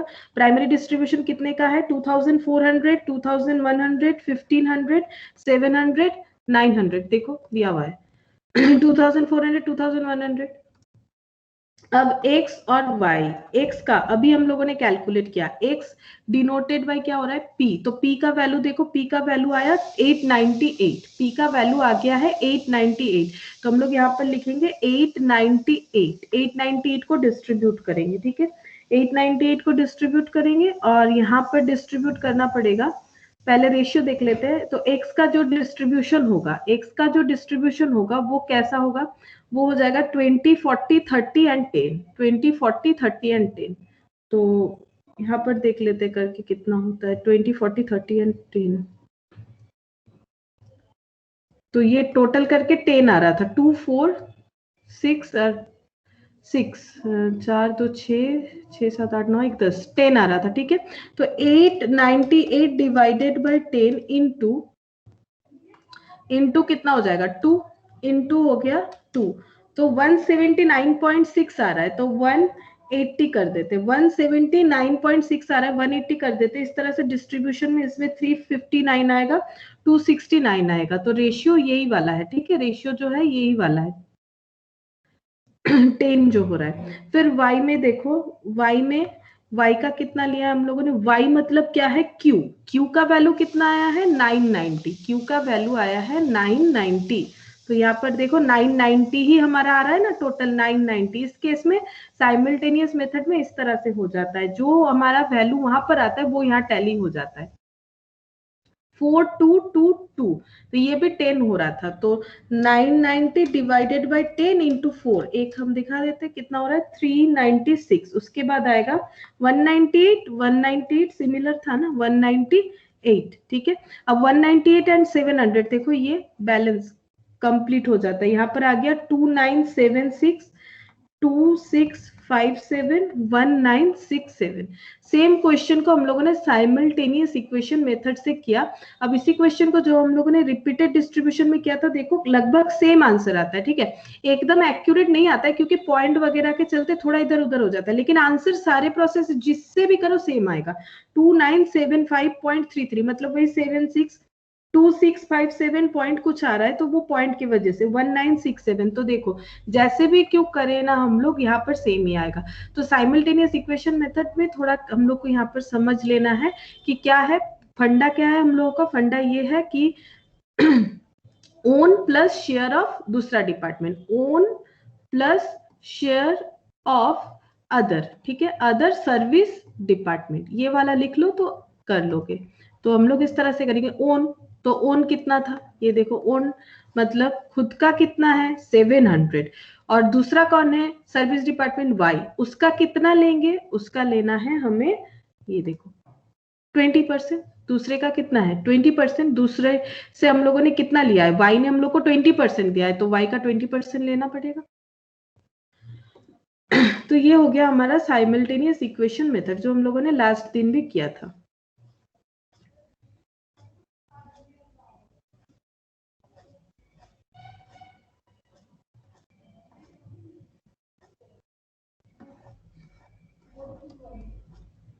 আচ্ছা ये ওভারহেড 198 টা কোথা থেকে এলো একটু বলবেন? 198 টা এই যে বলছি, এটাকে ডিস্ট্রিবিউট করলাম না, এক মিনিট, এটাকে ডিস্ট্রিবিউট করলাম, এই 990 টাকে ডিস্ট্রিবিউট করলাম, রেশিও কোনটা হবে, রেশিও এই যে আগের সামসটা দেখলে দেখো বুঝতে পারবে, ওটা রেশিওটা আমার কত ছিল 40 20 20 20 40 20 20 20, এই রেশিওতে এটা ডিস্ট্রিবিউট হয়েছে, আর এইটার যে ডিস্ট্রিবিউশনটা হচ্ছে ওটা হচ্ছে 20 40 30 আর 10, মানে ওই আগেরটাই, এই যে এই জিনিসটাই 2431422, এই যে 2431422 4222 তে করে দেখো 990 কে 990 টা ডিস্ট্রিবিউট করে দেখো 4222, এটাতে ডিস্ট্রিবিউট করে দেখো 990 কে, তাহলে পেয়ে যাবে, দেখো নিজে একবার করো তাহলে ক্লিয়ার হয়ে যাবে ব্যাপারটা, দেখো আসছে কিনা, এইটা ডিস্ট্রিবিউট করতে হবে না আমাদেরকে এই অ্যামাউন্টটা, হ্যাঁ ম্যাম আসছে। আর ওই ব্যাপারটাই করতে হবে। এখানে আমরা কি করলাম, ওইটার এটার মধ্যে সিমিলারিটিস এই জন্যই হচ্ছে কারণ একই কনসেপ্ট হচ্ছে। এখানে আমরা টোটাল ওভারহেডটা বের করে নিয়ে জাস্ট একবার করে ডিস্ট্রিবিউট করে দিচ্ছি। আর আগেরটাতে কি হচ্ছিল, আগেরটাতে আমরা টোটাল ওভারহেড জানি না, যেরকম যেটাতে অ্যাপোর্শন হচ্ছে যতটা টোটাল হচ্ছে খালি করছি, আবার যতটা টোটাল হচ্ছে খালি করছি যতক্ষণ না আমাদের পুরো ব্ল্যাঙ্ক আসছে। আর এটাতে কি হচ্ছে, আমরা আগেই বের করে নিচ্ছি কি আমার টোটাল ওভারহেড কত হওয়া উচিত। মানে এক্স যে সার্ভিস ডিপার্টমেন্টটা ওটাই আমার টোটাল ওভারহেড 898 হয়েছে, তার মানে আমাকে টোটাল 898টা বাকি সবার মধ্যে অ্যাপোর্শন করতে হবে। আর অ্যাপোর্শনের রেশিওটা ওটাই হবে যেটা দেয়া থাকবে কোয়েশ্চেনে। তো কোয়েশ্চেন আমাদের এটা দেয়া ছিল আর এটা দেয়া ছিল, তো সেই বেসিসে করলাম। আর এই বেসিসে আগে রিপিটেডলি ডিস্ট্রিবিউট করে গেছি 2431 422। এবার কখন কোনটা ইউজ করছি, যখন এক্স এর অ্যাপোর্শন করছি তখন এক্স বাদ দিয়ে বাকি সবগুলো। আর ওখানে কোয়েশ্চেনে লেখা থাকবে যে 20% for A, 40% for B, 30% for C and 10% of Y. এইভাবে করতে হবে আমার। अच्छा, नेक्स्ट क्वेश्चन हमारा है, देखो इलास्ट्रेशन 5। तो इलास्ट्रेशन 5 में क्या दिया हुआ है, देखो इलास्ट्रेशन 5 में दिया हुआ है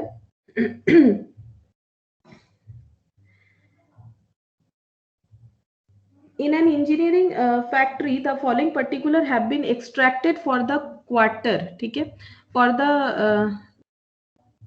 the quarter ended 31st December 2015 compute the departmental overhead rate निकालना है for each of the production department। तो ये पॉइंट ध्यान रखना है, for each of the production department assuming that overhead are recovered as a percentage of direct wages। क्या assume करने बोल रहा है, overhead कैसे recovered होगा, as a percentage of direct wages। इसका मतलब क्या होता है, कभी कभी क्वेश्चन में रहता है ना wages overhead को चार्ज करो 80% of direct wages, overhead charge करो 40% ऑफ वर्क्स कॉस्ट। तो दैट इज, वो बोल रहा है कि किस पे कितना परसेंटेज के ऊपर हमें ओवरहेड चार्ज करना है। तो पहले हमें ओवरहेड रेट भी निकालने बोला है। आगे देखते हैं क्वेश्चन में क्या बोल रहा है।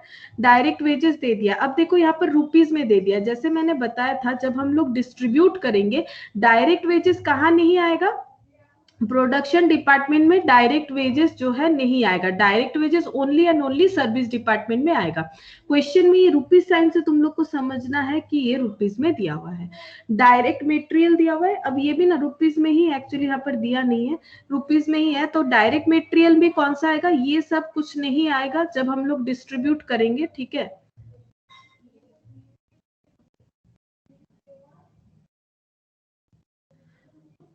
अच्छा, तो ये सब कुछ नहीं आएगा जब हम लोग डिस्ट्रीब्यूट करेंगे, क्या आएगा, सिर्फ ये दोनों, ठीक है। अच्छा, नंबर ऑफ वर्कर के बेसिस पे कुछ शायद डिस्ट्रीब्यूट होगा, इलेक्ट्रिसिटी किलो वाट हर्ज, ठीक है, या फिर किलोवाट आवर है, किलोवाट आवर है, assets value, number of light point, area square years, ठीक है। नेक्स्ट दिया हुआ है, देखो नेक्स्ट दिया हुआ है पावर। अब खर्चा दिया हुआ है तो हम लोग को क्या करना है, पहले ये सारा खर्चा दिया हुआ है, एपोर्शन करने बोल रहा है expenses of service department Y according to direct wages. अब यहाँ पर जैसे बता दिया वैसे करेंगे। वाई का जो डिस्ट्रीब्यूशन रीडिस्ट्रीब्यूशन होगा, क्योंकि ये सेकेंडरी डिस्ट्रीब्यूशन होगा सर्विस डिपार्टमेंट का, जब करेंगे तो वो डायरेक्ट वेजेस पे करना है, किसका, वाई वाला। लेकिन जब एक्स का करेंगे उसका रेशियो बता दिया है 5:3:2 पे करना है इन टू द प्रोडक्शन डिपार्टमेंट। अब अगर क्वेश्चन जैसे बोलेगा वैसे ही हमें फॉलो करना है। तुम लोग मुझे जस्ट इतना बता दो कि पावर का डिस्ट्रीब्यूशन कैसे होना चाहिए। पहले हम लोग प्राइमरी डिस्ट्रीब्यूशन करेंगे तभी हम लोग सेकेंडरी डिस्ट्रीब्यूशन कर पाएंगे। तो स्टेप वन क्या है, step one is primary distribution, ठीक है। स्टेप वन क्या है, प्राइमरी डिस्ट्रीब्यूशन, देन हम लोग करेंगे सेकेंडरी डिस्ट्रीब्यूशन। तो हम लोग खर्चा यहां से स्टार्ट करते हैं, प्राइमरी डिस्ट्रीब्यूशन करेंगे और हमारा कॉलम क्या क्या बनेगा इस तरह से, A B C X and Y. तो सबसे पहले लिखेंगे डायरेक्ट वेजेस, वही मिल रहा है डायरेक्ट वेजेस, लेकिन ए बी सी में कुछ नहीं लिखना है बिकॉज डायरेक्ट जो होता है वो ओवरहेड रिलेटेड नहीं होता है, वो डायरेक्ट जो होगा वो सिर्फ और सिर्फ किस में जाएगा, सर्विस डिपार्टमेंट में जाएगा। तो फिर सर्विस डिपार्टमेंट में हम लोग को लिखना पड़ेगा डायरेक्ट वेजेस 15,000 30,000। फिर उसके बाद लिखेंगे डायरेक्ट मटेरियल, उसके बाद पर्टिकुलर में क्या आ जाएगा, डायरेक्ट मटेरियल, ये सारा ब्लैंक रहेगा 22,500 22,500 हो गया। नेक्स्ट आ जाएगा पावर। अब तुम लोग मुझे बताओ कि पावर का डिस्ट्रीब्यूशन किस बेसिस पे होना चाहिए। ये दो तो मैंने बता दिया, ठीक है। पावर का डिस्ट्रीब्यूशन बताओ किस बेसिस पे होना चाहिए, यहाँ सारा बेसिस तुम लोग को शो हो रहा है, मैंने क्वेश्चन इसी तरह से रखा है, देखो मैंने क्वेश्चन को इसी तरह से रखा है ताकि तुम लोग देख पाओ, क्योंकि ये ऊपर का जो है वो तो मैंने बता दिया ना, डायरेक्ट वेजेस हमारा कैलकुलेट हो गया, डायरेक्ट मटेरियल का भी पॉइंट जो है वो हो गया। तो इसे थोड़ा ऐसे कर देते हैं ताकि तुम लोग को दिखे। बताओ, अब बताओ कौन सा कहाँ डिस्ट्रीब्यूट होना चाहिए। पावर, पावर का बस इलेक्ट्रिसिटी। पावर जो है ये नहीं, पावर बताया ना अभी, पावर मतलब मशीन रिलेटेड होता है, तो थोड़ा सोचो क्या होना चाहिए। अच्छा और तो कुछ है नहीं, अच्छा इलेक्ट्रिसिटी में ही किलोवाट आवर है क्या, तो फिर उसी में होगा, ठीक है, हाँ इलेक्ट्रिसिटी में होगा। उसके बाद लाइटिंग, लाइटिंग बताओ एरिया।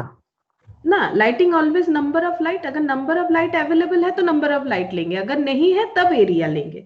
अगर नंबर ऑफ लाइट अवेलेबल है तो नंबर ऑफ लाइट लेंगे, लाइटिंग नंबर ऑफ लाइट्स पे डिपेंड करेगा ना, जितना सारा लाइट लगाया हुआ है। अगर नहीं रहता है तभी एरिया लेना चाहिए। स्टोर ओवरहेड बताओ, स्टोर मतलब सोचो स्टोर में क्या रहता है, मटेरियल रहता है, तो स्टोर ओवरहेड किस में होना चाहिए।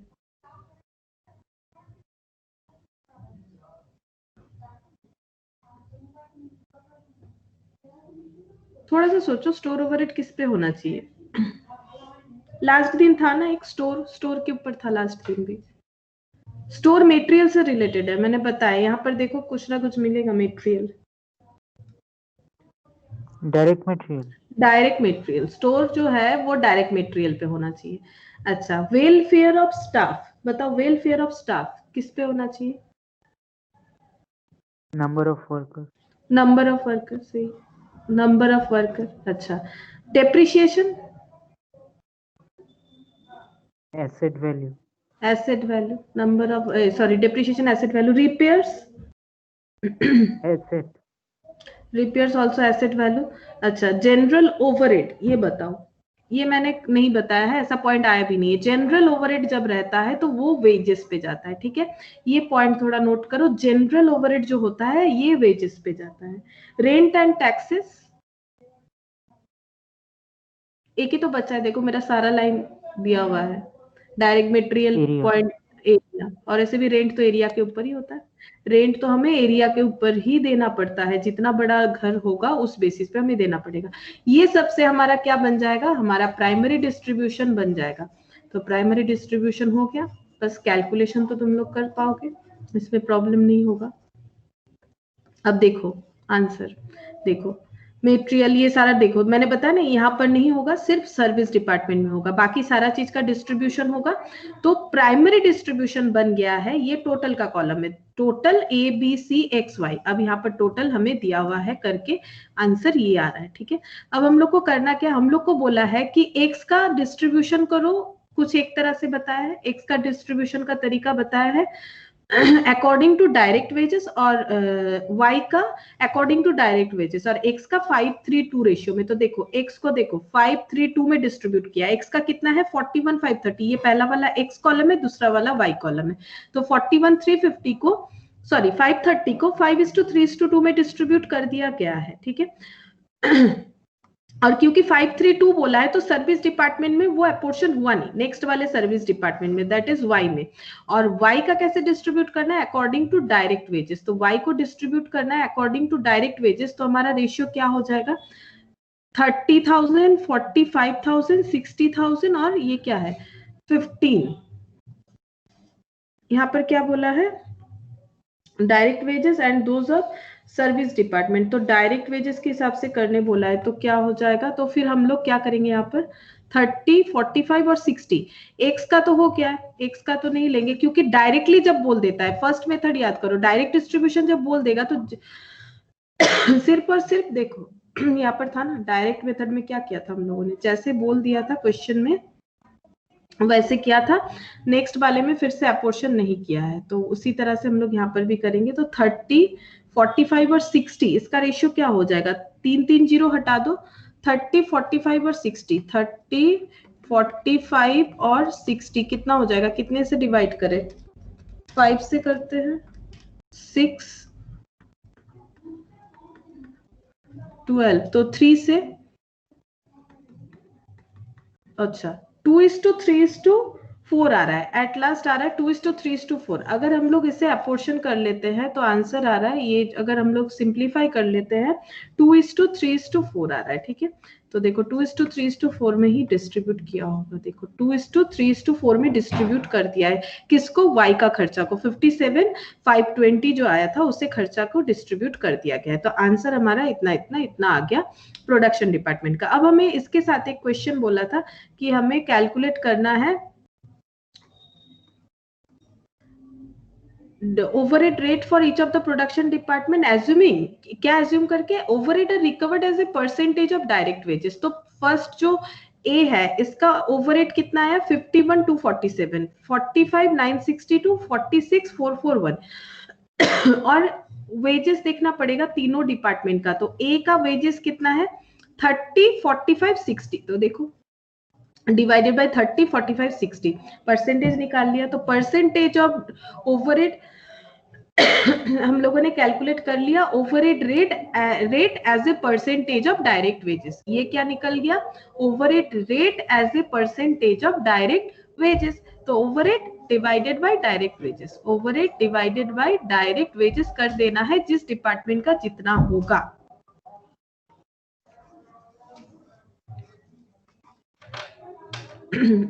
क्वेश्चन नंबर 6 देखो यहाँ पर क्या बोला है, the new enterprise limited material আর ওভার খালি এক্স আর ওয়াই তে ইয়ে হবে কি বলো, বুঝলাম না, একবার বলো। আচ্ছা এইটাতে এই যে ডিস্ট্রিবিউশনটা বলছো, হ্যাঁ মেটেরিয়াল এন্ড ওয়েজ হ্যাঁ মেটেরিয়াল আর ওয়েজেস যেহেতু ডাইরেক্ট হয়, দেখো এগুলো সব ইনডাইরেক্ট, পাওয়ার ইনডাইরেক্ট হয়, লাইটিং ইনডাইরেক্ট হয়, এগুলো সব ইনডাইরেক্ট খরচা। কিন্তু যেটা ডাইরেক্ট খরচা বলে দেবে ওভারহেড ডিস্ট্রিবিউশনে, ডাইরেক্ট খরচা শুধু আর শুধু আমাদের সার্ভিস ডিপার্টমেন্টে আসবে, আর কোনোটাতে আসবে না। ওভারহেড ডিস্ট্রিবিউশনের সময় ডাইরেক্ট এক্সপেন্সেস অনলি সার্ভিস ডিপার্টমেন্টে চার্জ হবে। এটা নোট করে নাও যে ওভারহেড ডিস্ট্রিবিউশন, এটা আগের দিন নোটসে বোধহয় লিখেছি কিনা জানি না, করার সময় হয়তো বলেছি, খেয়াল পড়ছে না এই মুহূর্তে। তো ওভারহেড ডিস্ট্রিবিউশনের সময় কোনো ডাইরেক্ট খরচা থাকলে ওটা শুধু সার্ভিস ডিপার্টমেন্টে অ্যাপোর্শন করা পারমিসিবল আছে, অন্যগুলোতে হবে না, কারণ ওটাতে এমনিতেই প্রাইম কস্টের সাথে ইনক্লুডেড করা হয়। কিন্তু সার্ভিস ডিপার্টমেন্টে কোনো খরচা রাখা যাবে না, ওর সমস্ত খরচা প্রোডাকশন ডিপার্টমেন্টকে দিতে হবে। সেই জন্য সার্ভিস ডিপার্টমেন্টে যদি কোনো ডাইরেক্ট মেটেরিয়াল, কোনো রকম ডাইরেক্ট খরচা, মেটেরিয়াল ওয়েজেস যাই হোক না কেন, বা ডাইরেক্ট এক্সপেন্সও যদি দেওয়া থাকে, শুধু আর শুধু সার্ভিস ডিপার্টমেন্টে, প্রোডাকশন ডিপার্টমেন্ট গুলো ব্ল্যাঙ্ক থাকবে। এই পয়েন্টটা নোট করে নাও। Next, illustration 6 देखो, the new enterprise limited has 3 producing department A, B and C, 2 service department D and E. The following figures are extracted from the record of the company. Rent rates, overhead আছে এটা, general lighting, indirect wages not direct wages, power, depreciation, sundries. The following further details are available. Floor space, lighting, light points, direct wages, HP মানে horse power of machines, working hours, value of material, value of assets. Expenses of D and E, that is service department, allocated as follows. Towards A 20%, towards B 30%, 40% and 10%. E 40, 20, 30, 10. What is the factory cost of an article if its raw material cost is 50, labor cost is 30 and it passes through department A, B, C for 4, 5 and 3 hours respectively. अब ये क्या है, ये क्या बोला है नीचे, बोल रहा है कि फैक्ट्री कॉस्ट का मतलब होता है प्राइम कॉस्ट के साथ हम लोग जो कॉस्ट जोड़ते हैं, direct material, direct labour, direct expense के बाद प्राइम कॉस्ट, उसमें हम लोग जब फैक्ट्री ओवरहेड जोड़ देते हैं तो हमें मिलता है फैक्ट्री कॉस्ट। तो ये फैक्ट्री कॉस्ट जो है वो, अगर कोई एक आर्टिकल प्रोड्यूस हो रहा है और जो प्रोड्यूस करने के लिए हमें ये 3 डिपार्टमेंट के थ्रू से जाना पड़ रहा है, प्रोडक्शन जो हो रहा है थ्रू ये 3 डिपार्टमेंट हो रहा है, और तीनों डिपार्टमेंट में टाइम कितना लग रहा है, ए डिपार्टमेंट 4 आवर्स काम होगा, बी में 5 आवर्स, सी में 3 आवर्स अगर काम होगा। और ये जो मेटेरियल आर्टिकल हम लोग बना रहे हैं इसमें मेटेरियल 50 लग रहा है, लेबर 30 लग रहा है, दैट मीन्स प्राइम कॉस्ट 80 हो रहा है। तो पूछ रहा है कि प्राइम कॉस्ट तो मिल गया, यानी हमें फैक्ट्री ओवरहेड ढूंढना है ताकि फैक्ट्री कॉस्ट मिल जाए। और फैक्ट्री ओवरहेड मतलब देखो ना, ये ऊपर जितना भी एक्सपेंस दिया हुआ है ये तो टुवर्ड्स फैक्ट्री ही दिया हुआ है। देखो फ्लोर, ये देखो ना, ये रेंट, रेट्स, जनरल लाइटिंग, ये सब फैक्ट्री का खर्चा दिया हुआ है। तो एक्चुअली ओवरहेड, ठीक है, हमें ओवरहेड का खर्चा कैलकुलेट करना है। ओवरहेड अगर हम लोग को पता चल जाएगा कितना है ओवरहेड का रेट, तो हम लोग उसे इससे आवर्स के साथ क्या कर पाएंगे, इंटू कर पाएंगे। तो देखो ऐसा क्वेश्चन हमें किस तरह से करना चाहिए। तो पहले हम लोगों को करना है प्राइमरी डिस्ट्रीब्यूशन। दिख रहा है प्राइमरी डिस्ट्रीब्यूशन किया हुआ है नहीं? रेंट 5000 जो है वो सब में मुझे अपोर्शन करना पड़ेगा। तो बताओ रेंट का खर्चा किसके ऊपर अपोर्शन होना चाहिए, मुझे सिर्फ बेसिस बता दो, कैलकुलेट तो कर पाएंगे हम लोग, उसमें कोई इतना दिक्कत नहीं है। रेंट किस बेसिस पे होगा? हम रेंट बता रहे हैं, ये फ्लोर स्पेस पे होगा, ठीक है, रेंट हम बता दिए फ्लोर स्पेस पे होगा, रेंट हो जाएगा फ्लोर स्पेस पे। अच्छा, जनरल लाइटिंग किस पे होगा? ये देखो जनरल लाइटिंग किस पे होना चाहिए बताओ? ये देखो दिख रहा है, लाइट पॉइंट्स पे होना चाहिए। नेक्स्ट है इनडायरेक्ट वेजेस। तो बताओ इनडायरेक्ट वेजेस को किस किस पे अपोर्शन करना चाहिए? इनडायरेक्ट वेजेस, तो ये एक मिनट ये लिख लेते हैं, general lighting light point. Indirect wages है तो अपोर्शन होगा, ठीक है। डायरेक्ट होता है तो सिर्फ और सिर्फ सर्विस में जाएगा। इनडायरेक्ट किस पे होगा? ये लास्ट तीन जैसा सम से शायद सेम सम ही है। इनडायरेक्ट किस पे जाएगा? ये देखो याद नहीं आ रहा होगा, डायरेक्ट पे जाएगा। ये देखो हम दिखाते, लास्ट दिन हम लोगों ने जो सम्स किया था ना, ये देखो इनडायरेक्ट मेटेरियल, डायरेक्ट मेटेरियल पे। सिमिलरली अगर वेजेस होगा तो वेजेस पे भी सेम कंसेप्ट होगा। तो ये 3:2:3:5, ये 15 और 5 जो है इस बेसिस पे होगा। तो इनडायरेक्ट वेजेस इसका भी हम लिख देते हैं, किसके बेसिस पे होगा? डायरेक्ट वेजेस, ठीक है। अब मेटेरियल होगा तो मेटेरियल। अच्छा चलो पावर का बताओ, पावर का किस पे होगा? पावर का किस पे होना चाहिए? ये तो सारा बेसिस है। Machine power, power horse power दिया हुआ है। हाँ पावर, अगर हॉर्स पावर दिया हुआ देन फॉलो हॉर्स पावर। तो पावर जो है हॉर्स पावर पे चला गया। डेप्रिसिएशन ऑन मशीन ये तो नहीं भी देख के बता सकते हो, बताओ क्या होगा? एसेट, एसेट, ठीक है, एसेट जरूर दिया होगा तभी ना उस पे होगा, वैल्यू ऑफ एसेट्स के ऊपर। अच्छा अब देखते हैं सन्ड्रीज का क्या होना चाहिए। एसेट तो दिया हुआ था हमारा, तो हम लोगों का क्या क्या यूज हो गया देखो, floor space, light point, direct wages, horse power, ये सारा यूज हो गया है। वैल्यू ऑफ एसेट्स भी यूज हो गया। बचा सन्ड्रीज। सन्ड्रीज किस पे होना चाहिए? तो ये एक पॉइंट नोट करो, सन्ड्रीज जो है ये डायरेक्ट वेजेस पे होना चाहिए। सन्ड्रीज जो है वो डायरेक्ट वेजेस पे होता है, ठीक है। बाकी समझ जाओगे, जो एक दो पॉइंट है इसे नोट डाउन करते जाओ, जैसे जैसे बोल रहे हैं पॉइंट टू बी नोटेड करके। सन्ड्रीज जो है वो डायरेक्ट वेजेस पे होता है, सन्ड्रीज जो है वो डायरेक्ट वेजेस पे होता है। तो सन्ड्रीज हो गया। यहाँ पर हमारा डिस्ट्रीब्यूशन कंप्लीट हो रहा है। अब देखते हैं क्या डायरेक्टली कुछ एलोकेशन हम लोग को मिल रहा है, वो तो एपोर्शन था। एलोकेशन का कुछ क्या मिल रहा है हम लोगों को, जो हम लोग एलोकेट कर सकते हैं? एलोकेट करने का हम लोगों को डायरेक्ट वेजेस यहाँ पर जो है मिल रहा है। डायरेक्ट वेजेस, अच्छा ये तो रेशियो, यहाँ पर तो रुपीस का साइन दिया नहीं है तो इसको तो ले नहीं सकते, यहाँ रुपीस का साइन नहीं दिया है। तो देखो रेंट एंड रेट स्पेस के ऊपर हो जाएगा, लाइटिंग पॉइंट्स लाइट के ऊपर, लाइटिंग लाइट पॉइंट्स के ऊपर हो गया, इनडायरेक्ट वेजेस डायरेक्ट वेजेस के ऊपर, पावर हॉर्स पावर के ऊपर, डेप्रिसिएशन वैल्यू ऑफ एसेट के ऊपर, सन्ड्रीज डायरेक्ट वेजेस के ऊपर। अच्छा वेजेस हाँ होना चाहिए, ये देखो वेजेस दिया है तो यहाँ ना ये तुम लोग को एग्जाम में रुपीस साइन मिलेगा, ठीक है, रुपीस साइन मिलेगा। रुपीस साइन नहीं दिया हुआ है इसीलिए हम सोचे कि उन लोगों ने वहां नहीं दिया होगा, लेकिन ये देखो सेम कंसेप्ट आ गया। डायरेक्ट वेजेस रहेगा तो सिर्फ और सिर्फ सर्विस डिपार्टमेंट में जाएगा, बाकी ये सब तो रुपीस हो नहीं सकता है, ठीक है, ये सब तो रुपीस हो नहीं सकता है ना। हाँ वैल्यू ऑफ एसेट हो सकता है, ये रुपीस में हो सकता है, इसका तो हम लोगों ने यूज किया। और वैल्यू ऑफ मटेरियल तो ये सर्विस डिपार्टमेंट में कुछ है नहीं, तो ये फिर ट्रांसफर नहीं होगा, नहीं तो ये भी डायरेक्ट मटेरियल होता। तो डायरेक्ट वेजेस जाएगा 1500 और 500, डायरेक्ट वेजेस चला जाएगा 1500 and 500 directly, that is allocation. और बाकी सारा हुआ एपोर्शन। ये जो गया इसे बोलते हैं एलोकेशन, डायरेक्टली एलोकेट कर दिए, पता था कौन से डिपार्टमेंट में कितना है, बाकी सारा एपोर्शन किए, टोटल आ गया। अब हमें क्या करना है? अब हमें सेकेंडरी डिस्ट्रीब्यूशन करना है। कुछ मेथड नहीं बोला है तो कुछ भी हम लोग यूज कर सकते हैं। यहाँ पर रिपीटेटिव डिस्ट्रीब्यूट कर दिया 20 30 40 10 में, तो देखो 2 3 4 1 में कर दिया है। तो यहाँ पर प्राइमरी डिस्ट्रीब्यूशन 7550 7200 9650 4625 1575, कुछ नहीं बोल रहा है तो तुम लोग रिपीटेटिव डिस्ट्रीब्यूशन कर सकते हो। तो इसमें ब्लैंक हो गया, इसमें डिस्ट्रीब्यूट हो गया, ठीक है। ये जो है ये तीनों चारों में डिस्ट्रीब्यूट हो गया। फिर इसका टोटल कितना बन गया 2038, और 2038 जो है यहाँ पर कुछ अलग मतलब पैटर्न में लिखा है। ये देखो 2038 जो है अलग यहाँ पर डिस्ट्रीब्यूट हो जाएगा, ब्लैंक हो गया और रेशियो हो गया 4231, वो तो गिवन है ना क्वेश्चन में। ये देखो 4231 4231 ये गिवन रहेगा, ठीक है 4231।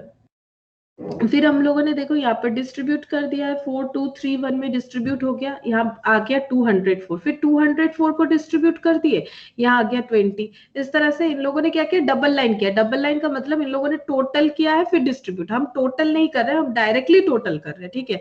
टोटल और लिख नहीं रहा है अलग से, तो इन लोगों ने रिपीटेड। और मैंने तो बताया चाहे कोई भी मेथड ले लो, अब इसको तुम लोग साइमल्टेनियस इक्वेशन मेथड से भी कर सकते हो, कोई भी मेथड ले लो, आंसर जो है वो सेम आने वाला है, थोड़ा पॉइंट वगैरह इधर उधर आएगा। तो आफ्टर सेकेंडरी डिस्ट्रीब्यूशन हमारा टोटल कितना आ गया, ये टोटल आ गया।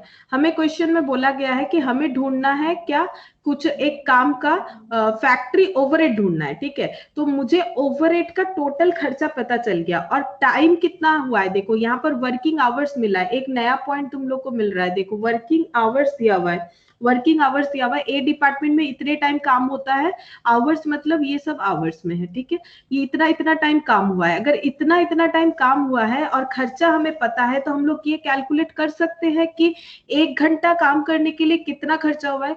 6226 आवर्स काम करने के लिए एक्सपेंसेस जो है 9339 हुआ है। तो फॉर 1 आवर कितना होगा, 9339 डिवाइडेड बाई, नहीं क्या हो जाएगा, 6226 के लिए अगर खर्चा हो रहा है 9339, तो 1 आवर के लिए कितना हो जाएगा, 9339 डिवाइडेड बाई 9339 डिवाइडेड बाई 6226, तो कितना हो जाएगा 1.5, दूसरा 2.25, लास्ट 3, ठीक है।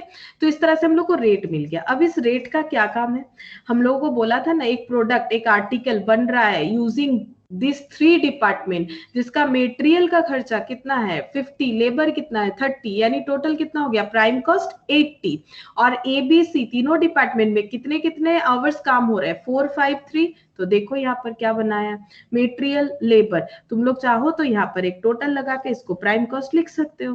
फिर ओवरहेड देखो बता दिया था ना कहाँ कितना काम हो रहा है, यहाँ पर बताया था डिपार्टमेंट ए में 4 घंटा, डिपार्टमेंट बी में 5 घंटा, डिपार्टमेंट 3 में 3 घंटा। अब हम लोगों ने रेट निकाल लिया है कि डिपार्टमेंट ए में 1 घंटा काम करने पे 1.5 रुपया खर्चा होता है, बी में 2.25 और सी में 3। तो यहाँ टोटल ये क्या मिल गया हम लोगों को, लिखा हुआ है नहीं वैसे, ये फैक्ट्री ओवरहेड, ठीक है, ये मिल गया फैक्ट्री ओवरहेड। और जैसे ही प्राइम कॉस्ट जो है वो फैक्ट्री ओवरहेड में जुड़ जाता है तो वो बन जाता है हमारा फैक्ट्री कॉस्ट। तो क्वेश्चन में फैक्ट्री कॉस्ट पूछा था, तो फैक्ट्री कॉस्ट हम लोगों ने कैलकुलेट कर लिया। तो इस तरह से अगर क्वेश्चन में फैक्ट्री कॉस्ट या फिर वर्क्स कॉस्ट या फिर प्रोडक्शन कॉस्ट तीनों एक ही बातें पूछ लेता है तो हम लोग इस तरह से कर सकते हैं। अब देखो ये साइमल्टेनियस इक्वेशन मेथड से भी ना इन लोगों ने फिर से वो रीडिस्ट्रीब्यूशन करके दिखाया, तो जो मेथड सही लगे सेम आंसर आएगा। 9339 9061 12200 देख लेते हैं, 9339 9062 12200 की जगह 199 है, वही पॉइंट वगैरह का चक्कर होगा। तो जिसे अगर क्वेश्चन में मेथड नहीं बता रहा है तो तुम लोगों को जो मेथड कंफर्टेबल होता है तुम लोग उसी से कैलकुलेट कर सकते हो, सारे मेथड में सेम आंसर आते हैं। नेक्स्ट देखो illustration 7,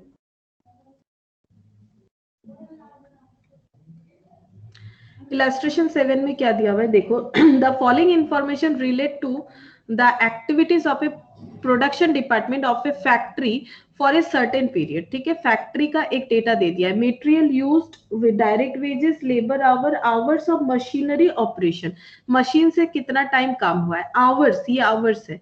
overhead chargeable to the department, overhead chargeable to the department 25,000। One अब यहाँ पर क्या बताया है, on one order carried out in the department during the period the relevant data, तो एक कुछ ऑर्डर आया था उसका रेलिवेंट डेटा बता रहा है। देखो उसमें मटेरियल यूज हुआ है 6,000, डायरेक्ट वेजेस 4,950, दोनों बता रहा है रुपीज में। लेबर कितना टाइम लगा है 1650, मशीन आवर्स 1200।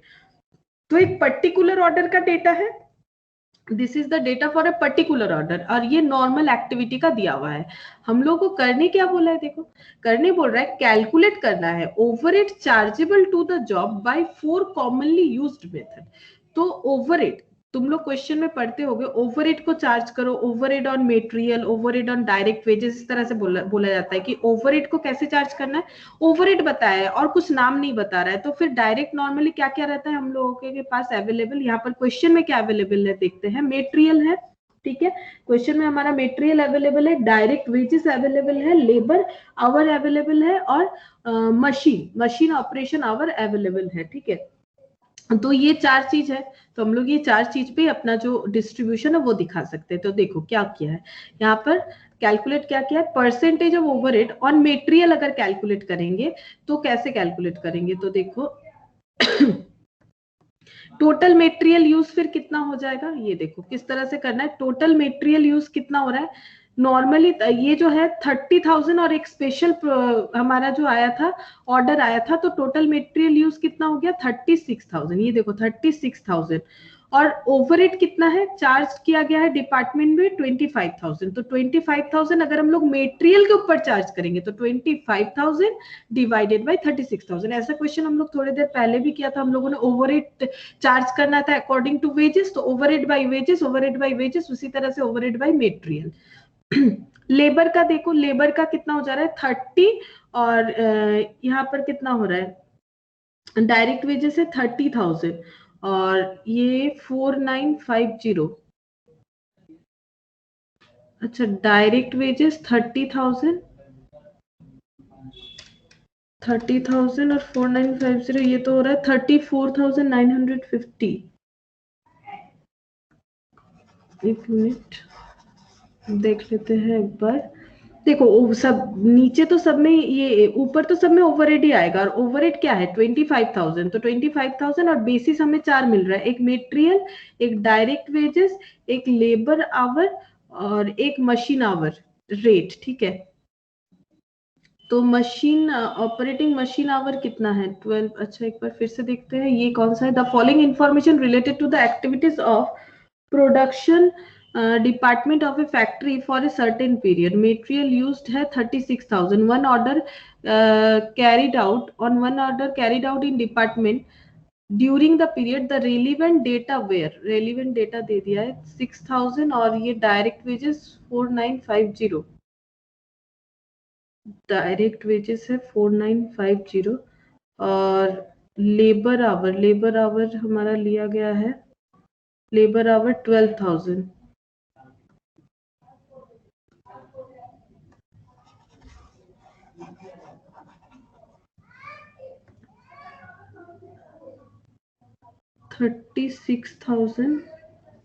अच्छा to the job by 4 commonly used method, to the job बोला है, मतलब सिर्फ ये वाला ले रहा है ये लोग। अच्छा टोटल नहीं कर रहा है,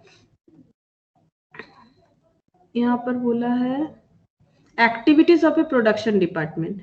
अच्छा उस प्रोडक्शन डिपार्टमेंट का एक्टिविटी बता रहा है, और ये जो काम ये एक दूसरे ऑर्डर के हिसाब से हुआ है, तो कैलकुलेट जो किया इन लोगों ने टोटल में नहीं किया है, ठीक है। तो सिर्फ इस जॉब का किया है, मतलब जो एक्टिविटी यहाँ पर परफॉर्म होता है उसी बेसिस पे किया है। तो मटेरियल 36,000, डायरेक्ट वेजेस 30,000 और 12,000 जो है ये हो गया ओवरहेड लेबर आवर्स, ठीक है। और ये हो जा रहा है ओवरहेड रेट 1.25। अच्छा एक्चुअली क्या करना है हम लोग को देखना है कि अगर हम लोग सुटेबल जो 4 कॉमनली मेथड्स होता है, that is overhead chargeable on material, direct wages, labour, तो ये नॉर्मल काम होता है इन लोग के डिपार्टमेंट में, तो उस हिसाब से इतना इतना परसेंटेज चार्जेस होने चाहिए, ठीक है। अगर हम लोग इससे अपना कॉस्ट शीट बनाते हैं, जबकि यहाँ पर कॉस्ट शीट बनाने नहीं बोला है,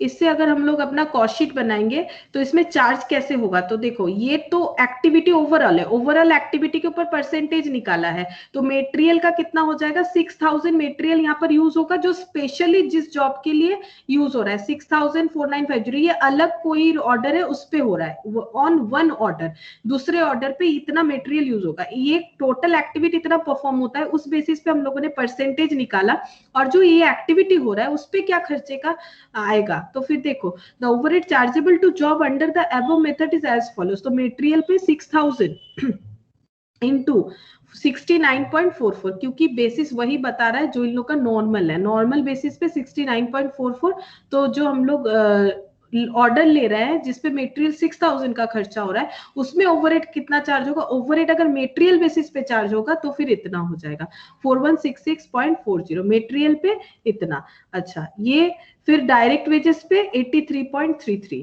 फिर ये टाइम पे हो जाएगा ये रेट 2.083, और ये मशीन जो है, मशीन 1200 घंटा चलेगा तो 1.25 बेसिस पे जो है हमारा खर्चा एपोर्शन होना चाहिए, तो वही बताए यहाँ पर, तो कॉस्ट शीट फॉर्मेट पे नहीं बताया, तो डायरेक्टली यहाँ पर लाइन बाय लाइन कैलकुलेट करके दिखा रहा है, अदरवाइज मटेरियल प्लस वेजेस इस तरह से हम लोग दिखा सकते हैं, प्लस ये तो लेबर आवर का खर्चा हो जाएगा, plus labour expense plus machine our. अच्छा, अब ये देखो, ये एक दूसरे टाइप का क्वेश्चन होता है, इसमें क्या दिया हुआ है देखो, in a machine department of a factory there are 5 identical machine, क्या क्या पॉइंट हमें नोट करना है इस तरह के क्वेश्चन में, देखो 5 आइडेंटिकल मशीन है, 5 एक ही तरह के देखने में मशीन है, from the particular given below prepare the machine hour rate, क्या कैलकुलेट करना है, मशीन आवर रेट, मतलब 1 घंटा चलने पे मशीन अगर 1 घंटा घूम रहा है तो कितना खर्चा हो रहा है, that is machine hour rate. तो क्या बोला है देखो, स्पेसेस ऑफ डिपार्टमेंट, डिपार्टमेंट में कितना स्पेस है 10,000 स्क्वायर मीटर, लेकिन मशीन ने कितना ऑक्यूपाई किया है 2000 स्क्वायर मीटर, हम लोगों को मशीन का खर्चा निकालना है, तो मशीन का ही हमें सारा रिलेटेड डेटा ध्यान में रखना है, पूरा 10,000 स्क्वायर फीट है, लेकिन उसमें से मशीन के लिए अगर 2000 स्क्वायर मीटर लग रहा है तो हम लोगों को उसी हिसाब से मशीन का खर्चा एपोर्शन करना पड़ेगा। नेक्स्ट क्या है, कॉस्ट ऑफ मशीन दिया हुआ है 20,000, scrap value 300, estimated life 13 years, depreciation 7.5% per annum, normal running of the machine 2000 hours, normally machine 2000 घंटा चलता है, पावर कंज्यूम्ड बता दिया है 3000 पर एनम, और आगे क्या बता रहा है, estimated repairs maintenance through out the working life of the machine 5200, sundry supplies including oil waste etc charged direct to the machine, machine को चलाने के लिए वो जो ऑयल वगैरह चाहिए वो हो रहा है 600 पर एनम, ये ईयरली दिया है, कौन सा ईयरली है कौन सा मंथली है, लाइक सर्विस कॉस्टिंग है ये। Other expenses of the department बता रहा है, rent and rates, lighting to be apportion according to the workers employed, supervision or other charges. It is ascertained that the degree of supervision required by the machine is 2/5 and 3/5 being devoted to other machine. तो ये बता रहा है कि एक machine के लिए 2/5 लगता है, बाकी मशीन के लिए 3/5. There are 16 workers in the department of whom 4 attendant to the machine and remaining to the other machine, 16 लोग काम करते हैं जिसमें से 4 जो है वो मशीन अटेंड करते हैं, एंड मतलब वो मशीन को अटेंड कर रहे हैं जो यहाँ पर जिसका दिया हुआ है, ठीक है, और बाकी जो है the remaining to the other machine, ठीक है, और हमारा 5 आइडेंटिकल मशीन का डेटा दिया हुआ है, हमें ये कैलकुलेट करना है कि मशीन को चलाते हुए कितना खर्चा हो रहा है, तो मशीन का चलाने का तो बहुत सारा खर्चा दे दिया है यहाँ पर, हमें डेप्रिसिएशन देखना है, रेंट रेट्स देखना है, लाइटिंग देखना है। अब एक पॉइंट देखो तुम लोग को याद दिलाते हैं, मैंने यहाँ पर बताया था तुम लोगों को, ये देखो कि हम लोग ओवरहेड का जो डिस्ट्रीब्यूशन है वो कितने तरह से कर सकते हैं। एक तो हम लोग कलेक्शन क्लासिफिकेशन प्राइमरी सेकेंडरी और एब्जॉर्प्शन, और यहाँ पर जो कलेक्शन क्लासिफिकेशन था ना उसमें देखो हम लोगों ने मेटेरियल लेबर ओवरहेड और फंक्शन हिसाब से तो किया।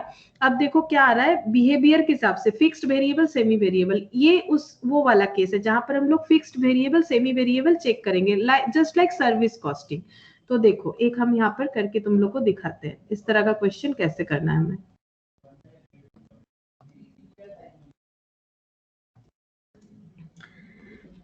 तो हम लोग यहाँ पर हेडिंग करेंगे पर्टिकुलर। तो तुम लोग एक बार जस्ट सर्विस कॉस्टिंग में फिक्स्ड और वेरिएबल को किस तरह से हम लोग आइडेंटिफाई करते थे उसे दिमाग में एक बार याद कर लो तो तुम लोग कर पाओगे। तो यहाँ पर फिक्स्ड खर्चा और वेरिएबल खर्चा में हम इसे डिवाइड कर देंगे, एक फिक्स्ड और एक वेरिएबल। तो तुम लोग को यहाँ पर मुझे बताना है कि फिक्स्ड क्या होगा वेरिएबल क्या होगा। हम लोगों ने बहुत सर्विस कॉस्टिंग किया हुआ है, तो बताओ फर्स्ट खर्चा क्या दिख रहा है रुपीस में देखना चाहिए हमें। अच्छा हमें मिल गया है कॉस्ट ऑफ मशीन मिला है, ठीक है। मशीन का कॉस्ट बता दिया है, स्क्रैप वैल्यू बता दिया है, एस्टिमेटेड यूजफुल लाइफ बता दिया है, लेकिन डेप्रिसिएशन का चार्ज भी बता दिया है। तो बताओ डेप्रिसिएशन क्या होगा। वहां तो मैंने बताया था, वहां का रूल्स क्या है एक बार याद दिला देते। वहां पर रूल्स ये था कि अगर हमें लाइफ ऑफ एसेट जो है वो किलोमीटर माइलेज वगैरह में दे देता है तो डेप्रिसिएशन हमारा वेरिएबल हो जाता है। अदरवाइज अगर हमारा एसएलएम मेथड का डेटा रहता है तो डेप्रिसिएशन फिक्स्ड हो जाता है। लेकिन यहाँ पर मशीन के केस में डेप्रिसिएशन हमेशा वेरिएबल होगा, मशीन के केस में डेप्रिसिएशन हमेशा वेरिएबल होगा। तो डेप्रिसिएशन वेरिएबल होगा ये तो मैंने बता दिया, बट तुम लोग मुझे ये बताओ कि डेप्रिसिएशन कितना हो रहा है। ये रहा कॉस्ट ऑफ मशीन हम पॉइंट आउट कर रहे हैं, ये रहा स्क्रैप वैल्यू, ये एस्टिमेटेड यूजफुल लाइफ है, ये परसेंटेज भी दिया हुआ है। तो क्या अप्लाई करके निकालोगे।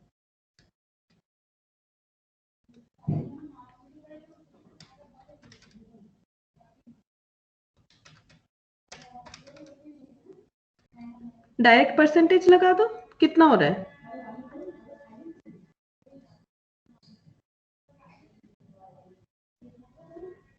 बताओ 20,000 पे 7.5% लगाओ, कितना हो रहा है। हेलो 1500। हाँ तो कितना हो रहा है 20,000 इंटू 7.5%, 1,500 हो रहा है। तो ये किस क्या निकला, मंथली ईयरली क्या निकला बताओ। ईयरली ईयरली निकला, ठीक है ईयरली निकला है।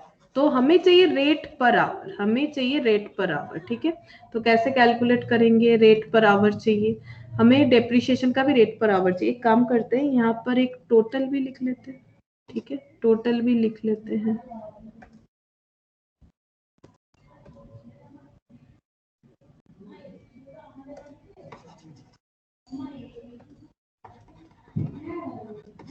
तो डेप्रिसिएशन यहाँ पर लिखते हैं डेप्रिसिएशन,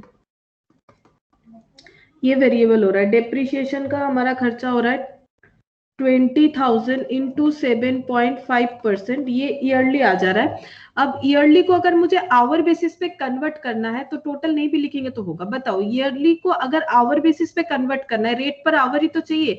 तो पूरा normal running of the machine कितना बता रहा है 2,000। तो नॉर्मली ये मशीन कितना टाइम चलता है 2,000 आवर्स चलता है। तो बताओ कितना डेप्रिशिएट हो रहा होगा 1,500। तो पूरे साल भर में चल रहा है, पूरे साल भर में normal running of the machine कितना है 2,000। तो बताओ कितना होगा रेट पर आवर कितना हो जाएगा।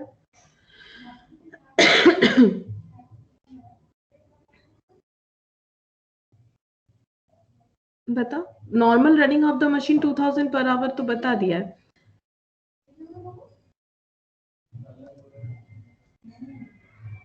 क्या करना पड़ेगा, इसको हम लोग डिवाइड कर दे 2,000 से, 2,000 से डिवाइड कर देंगे तो पर आवर मिल जाएगा ना। नॉर्मली तो रनिंग पर आवर दे दिया है 0.75। हाँ 0.75, ठीक है 0.75 आ गया। अच्छा नेक्स्ट खर्चा देखो, नेक्स्ट क्या है, power consumed by machine. Power consumed by machine दे दिया है 3000 पर एनम, ईयरली दे दिया है, ठीक है। तो 3000 घंटा अगर एक साल में होता है तो एक साल में कितना टाइम चल रहा है 2000, तो पर आवर बेसिस पे चाहिए। पावर कंजम्पशन भी वेरिएबल होता है, हमेशा इक्वल पावर कंजम्पशन नहीं होता है। तो power consumption rate per hour कितना हो जाएगा, ये 2000 आवर्स जो है ना, ये पूरा एक साल का दिया हुआ है, तो ये एक साल का 3000, तो बताओ कितना हो जाएगा।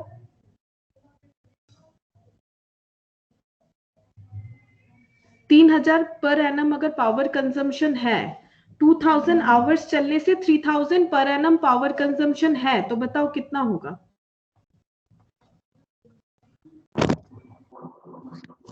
1.5। हाँ 1.5 सही है, 1.5, ठीक है। अब देखो नेक्स्ट कौन सा खर्चा है, estimated repairs and maintenance through out the working life of the machine. Through out the working life of the machine बता रहा है, रिपेयर्स मेंटेनेंस 5200। तो रिपेयर्स मेंटेनेंस 5200, पूरा working life of the machine, और मशीन का लाइफ कितना है 13 years, तो 5200 खर्चा होगा पूरा उसके वर्किंग लाइफ के हिसाब से। तो रिपेयर्स एंड मेंटेनेंस 5200 ये पूरे साल का है और पूरे लाइफ टाइम का है, और इसका लाइफ है 13 ईयर्स का। तो अगर हम लोग 5200 डिवाइडेड बाई 13 कर देते हैं तो मुझे एक साल का खर्चा मिल गया 13 ईयर्स का। 13 ईयर्स 13 साल का अगर 5200 रुपए का खर्चा है तो एक साल का कितना हो जाएगा, डिवाइडेड बाई 13 करेंगे। और मुझे अगर इसको कन्वर्ट करना है रेट पर आवर में, तो डिवाइड कितना कर देना चाहिए, 2000 कर देना चाहिए। तो डिवाइड 2000 कर देते हैं तो मुझे मिल जाएगा रेट पर आवर, क्योंकि एक साल में तो वो 2000 आवर्स ही चलता है, ठीक है। तो सारी जगह पे देखो 2000 आवर्स से मैंने डायरेक्टली जो है डिवाइड कर दिया है। नेक्स्ट देखो क्या है, रिपेयर्स मेंटेनेंस के बाद sundry supplies including oil waste charges direct to the machine amount to 600 per annum, ये भी 600 पर एनम है। अच्छा ये ऊपर लिखते हैं, ये भी वेरिएबल होगा। सन्ड्री सप्लाई, तो ये हो रहा है सन्ड्री सप्लाई है 600, ये दिया हुआ है एक साल का, पर एनम मतलब एक साल का, और एक साल में मशीन कितना टाइम चल रहा है 2000 आवर्स, तो मुझे इसे रेट पर आवर में कन्वर्ट करना है। तो रेट पर आवर में हो गया 0.30, ठीक है। अब आगे का क्या खर्चा है देखो, रेंट रेट्स, ये फिक्स्ड होगा तो रेंट रेट्स लिखते हैं यहाँ पर। रेंट एंड रेट्स देखो, रेंट रेट्स क्या बताया है 9000 बता रहा है, ठीक है 9000, तो 9000 है। अब कैसे कैलकुलेट करें, पूरा रेंट रेट से 9000, और हमें क्या बेसिस मिल रहा है रेंट के लिए, जैसे हम लोगों ने किया स्क्वायर मीटर, बता सकते हो कितना होगा। टोटल 10,000 स्क्वायर मीटर है, जिसमें से मशीन बस 2000 स्क्वायर मीटर में बैठा हुआ है, तो मशीन का खर्चा में रेंट का खर्चा कितना लगा है, रेंट टोटल है 9000, ये मैंने बता दिया तुम लोग को। तुम लोग कैलकुलेट करके बता सकते हो कि मशीन में मुझे कितना पोर्शन करना चाहिए।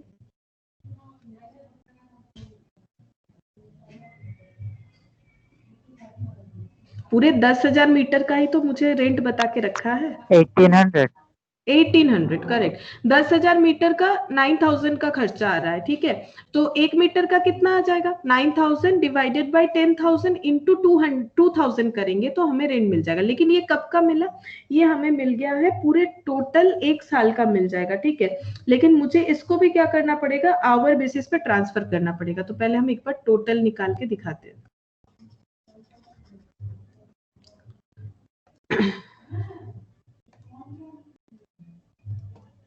रेंट रेट्स हो गया 9000, ठीक है, 9000 into 2000 square metre divided by 10,000, तो ये पूरे ईयर का निकल गया। डिवाइडेड बाय क्या कर देना है 2000 कर देना है। जैसे 2000 करेंगे हमें मिल जाएगा कि रेट पर आवर कितना है। तो 9000 into 2000 divided by 10,000 divided by 2000, तो ये हो गया 0.9। या फिर इसका पूरा अलग अलग टोटल करके भी हम लोग कर सकते हैं, जैसे फिक्स्ड वाले में करते हैं। रेंट के बाद क्या आ जा रहा है, रेंट के बाद आ गया लाइटिंग। लाइटिंग का ठीक से पढ़ो, क्या बता रहा है, to be apportioned according to workers employed. Lighting का खर्चा उस तरह से अपोर्शन करना है जिस तरह से वर्कर इंप्लॉयड है। तो वर्कर किस तरह से यहाँ पर अवेलेबल है देखो, 16 वर्कर है, there are 16 worker in the department of whom 4 attendant to the machine and the remaining to the other machine. तो ये 5 आइडेंटिकल मशीन के लिए 4 लोगों को अपॉइंट किया गया है। तो बताओ मुझे क्या होना चाहिए? नॉर्मल क्वेश्चन है कि 400 का खर्चा आ रहा है, तो ये जो 5 आइडेंटिकल मशीन के लिए हम लोग कर रहे हैं उसका खर्चा कितना आ रहा है? 16 वर्कर को लगा के रखे हैं, लेकिन 4 वर्कर का खर्चा ही यहाँ पर आना चाहिए। तो बताओ कितना होगा? 400 कितने लोगों को दे रहे हैं? 16 लोगों को, तो 4 लोगों को कितना दे रहे हैं? 100। ठीक है, तो यहाँ पर लिखेंगे नेक्स्ट लाइटिंग। लाइटिंग का खर्चा उस तरह से अपोर्शन हो रहा है, तो 400 इंटू क्या हो जाएगा 4/16 दैट इज 100। अब इसे फिर से डिवाइड कर देंगे 2000 से, तो मुझे डायरेक्टली वो खर्चा मिल जाएगा। तो 100 डिवाइडेड बाय 2000, तो ये मुझे मिल गया रेट पर आवर 0.05। नेक्स्ट खर्चा क्या है? देखो नेक्स्ट खर्चा है सुपरविजन। सुपरविजन का भी कुछ बता के रखा है। It is ascertain that the degree of supervision required by the machine is 2/5। Machine के लिए, ये सारा जो मशीन 5 आइडेंटिकल है उसके लिए 2/5 है, और 3/5 जो है दूसरे मशीनों के लिए। तो डायरेक्टली बता ही दिया 2/5, तो 1250 का कितना हो जाएगा 2/5। इसमें तो कुछ है ही नहीं डिफिकल्ट, इसमें डायरेक्ट बता दिया है 2/5 ये सारे मशीनों के लिए है। तो 2/5 यानी 500 हो रहा है, 500 डिवाइडेड बाय 2000 कर लो, डायरेक्टली आंसर आ जाएगा 0.25। ठीक है, और उसके बाद सुपरविजन के बाद है अदर चार्जेस। Other charges 5000। अब अदर चार्जेस को किस तरह से अपोर्शन करना है? अदर चार्जेस टोटल बताया है 5000। ठीक है, तो यहाँ पर लिखते हैं, देखो अदर चार्जेस। अदर चार्जेस है 5000, मतलब बाकी और खर्चा। ठीक है, बाकी और खर्चा, जैसे रेंट का बता दिया था कि इतने स्क्वायर मीटर पे मशीन है, लाइटिंग का बता दिया कि वर्कर पे होना चाहिए, तो जो वर्कर इस मशीन के साथ रिलेटेड है उनका हम लोगों ने निकाल लिया। सुपरविजन का बता दिया 2/5, लेकिन अदर चार्जेस का कुछ नहीं बताया है। अदर चार्जेस मतलब इस यहाँ ये जो डिपार्टमेंट में इस फैक्ट्री का कुछ अलग सा खर्चा, लेकिन इस मशीन के लिए कितना अपोर्शन करना चाहिए? देखो हमें दिया था, हमारे पास 5 आइडेंटिकल मशीन्स है, तो ये अदर चार्जेस जो है उसमें से मशीनों का कितना हो जाएगा? कुछ यहाँ पर तो बाकी सबका अपना अपना हिसाब बताया था, इसका नहीं बताया है। तो अदर चार्जेस जो है उसमें मशीन का खर्चा हो जाएगा 1/5, क्योंकि अदर चार्जेस का 1/5 पोर्शन ही हमें जाना चाहिए मशीन में, क्योंकि मशीन हमारा कितना है 5 ठो है, और कुछ तो बताया नहीं था, इसीलिए इस बेसिस पे करना पड़ेगा हमें। डिवाइडेड बाय 2000, तो 1000 डिवाइडेड बाय 2000, तो ये हो गया 0.50। अब टोटल करो, 0.9 प्लस 0.05 प्लस 0.25 प्लस ये तो पहले किया मैंने 0.3, 0.75, 1.5 और ये 0.2, तो ये आ रहा है 4.45। तो ये आ गया मशीन रेट पर आवर। ये देखो मशीन रेट पर आवर आ गया। अब तुम लोग चाहो तो जैसे मैंने सर्विस कॉस्टिंग में सिखाया था, ये जो फिक्स्ड वाला है उसका टोटल करके फिर उसे 2000 से डिवाइड कर सकते हो। मैंने जो अलग अलग किया, अलग अलग नहीं भी करोगे तो चलेगा, फिक्स्ड को नहीं भी करोगे चलेगा, लेकिन वेरिएबल जो होता है उसे इस तरह से रिप्रेजेंट किया जाता है। नेक्स्ट देखो इलास्ट्रेशन 9।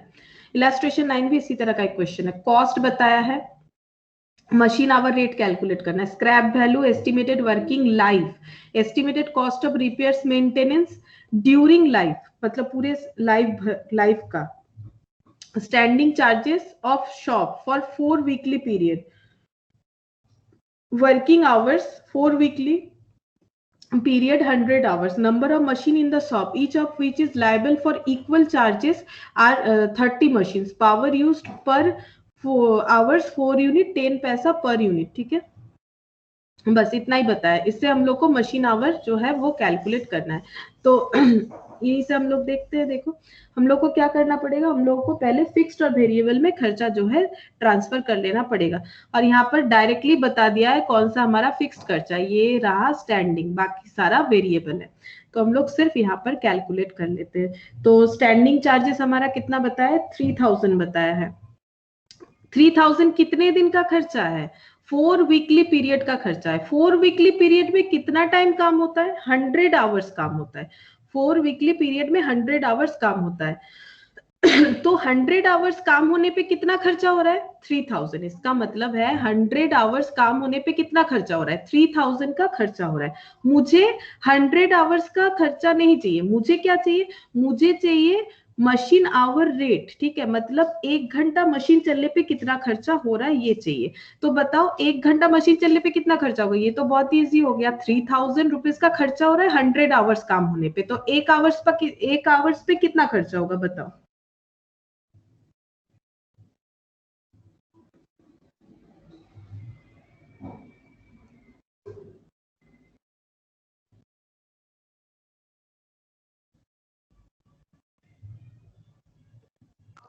थर्टी।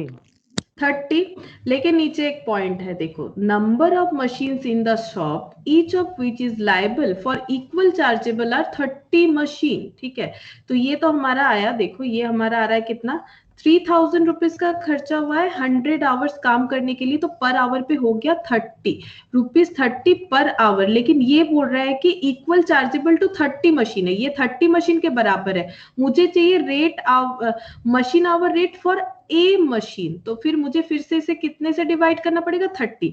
ये क्यों करना पड़ रहा है? क्योंकि यहाँ पर बताया है कि number of machines in the shop each of which is liable for equal charge are 30 machine. 30 machine के बराबर है, तो कितना हो जाएगा बताओ? 30 rupees, 30 divided by number of machine 30 मानेंगे तो कितना हो जाएगा? ₹1 पर आवर। ₹1 पर आवर हो जाएगा। अच्छा, और क्या बचा हमारा? Power used per hour 4 units at the rate of 10 पैसा। ये 10 पैसा है, 10 पैसा पर यूनिट बता रहा है कि पावर यूज हो रहा है पर आवर 1 घंटे 4 unit per hour 4 units at the rate of 10 पैसा पर यूनिट। तो 1 घंटे में 4 यूनिट्स बनेगा और 4 यूनिट्स का कितना पैसा हो रहा है? 10 पैसा करके है। तो फिर कितना हो जाएगा? क्योंकि 1 घंटे में 4 यूनिट बनेगा ना, तो मुझे तो 1 घंटे का ही डेटा चाहिए, मुझे 1 घंटे का ही तो डेटा चाहिए। इसका मतलब 4 यूनिट्स बनाने का जो खर्चा हो रहा है, 4 यूनिट्स बनाने का कितना खर्चा हो रहा है? पर यूनिट 10 पैसा करके 4 यूनिट्स बनाने का खर्चा हो रहा है 40 पैसा। तो ये जो 40 पैसा खर्चा हो रहा है ये 1 घंटे के लिए हो रहा है, बिकॉज 1 घंटे में 4 यूनिट बनता है। तो 0.40 लेबर कॉस्टिंग में ऐसा हम लोगों ने किया था। तो ये 0.40 ये हमारा पावर का खर्चा आ रहा है। ठीक है, और उसके बाद क्या बचा यहाँ से? रिपेयर्स मेंटेनेंस होल लाइफ में है 2000। ठीक है, 2000 है, और एस्टिमेटेड वर्किंग लाइफ कितना है? 40,000 आवर। ये बोला था होल लाइफ है 40,000। तो 2000 डिवाइडेड बाय 40,000 कर लो, तो पर आवर कितना आ जाएगा? 0.05 आ जाएगा। और इसे हमें डिवाइड करना है कितने से? अच्छा, डिवाइड तो किया ही मैंने, ये देखो, ये यहाँ पर क्या हुआ? 40,000 आवर्स के लिए 2000 रुपीज, तो 1 आवर के लिए 2000 डिवाइडेड बाय 40,000 आवर, तो 0.05 पर आवर आ गया। ठीक है, ये वाला आ गया। और लास्ट बचा डेप्रीशिएशन। डेप्रीशिएशन में देखो, कॉस्ट है 24,000, स्क्रैप है 4,000। तो 24,000 minus 4,000, original cost minus scrap value, that is 20,000। और डिवाइड क्या करना है? एस्टिमेटेड यूजफुल लाइफ, तो डिवाइडेड बाय 40,000, तो ये आ जा रहा है 0.5। तो ये डायरेक्टली आ जा रहा है 0.5, क्योंकि 40,000 आवर्स से जैसे ही डिवाइड कर रहा है तो पर आवर आ जाएगा। तो पर आवर आ गया 0.5। ये पर आवर खुद ब खुद आ जा रहा है, बिकॉज हम लोग जैसे ही 40,000 आवर्स से, जैसे मान लो 5 ईयर से डिवाइड कर रहे हैं, 100 रुपए का एसेट था और इसका मान लो 10 रुपीज का स्क्रैप वैल्यू आ रहा है तो ये कितना हो जा रहा है? 90 डिवाइडेड बाई, जैसे 5 करते हैं ना तो पर ईयर बेसिस पे निकल जाता है, वैसे डिवाइडेड बाई आवर्स करेंगे तो आवरली रेट निकल जाएगा। तो इस तरह से हमारा सारा जो आवरली रेट है वो कैलकुलेट हो गया। अब देखो यहाँ पर स्टैंडिंग चार्जेस, ये देखो 3000, ये अलग से लिखा है इन लोगों ने, हम लोग अपने जैसा करेंगे। 3000 divided by 100 rupees, 30 per hour divided by 30, 1 रुपया। अच्छा, डेप्रिसिएशन तो अभी हम लोगों ने देखा 24,000 cost minus 4,000 scrap divided by 40,000, per hour rate निकल गया। रिपेयर बताया था कि फुल वर्किंग लाइफ में 2000 पूरे 40,000 घंटे के लिए जो इस मशीन का वर्किंग लाइफ है, तो 1 घंटे के लिए 0.05। और पावर का बताया था 4 यूनिट बनाने में 10 पैसा, लेकिन 4 4 यूनिट बनाने में 10 पैसा यानी 40 पैसा, और 4 यूनिट बनाने में 1 ही घंटा लगता है, तो 1 घंटे का पावर कंजम्पशन हो गया 0.40 यानी 40 पैसा। तो ये सारा अब हम लोगों को टोटल कर लेना है। टोटल करने से कितना आ जाएगा 1.95 आ गया। तो ये हमारा रेट निकल के आ गया, मशीन आवर रेट।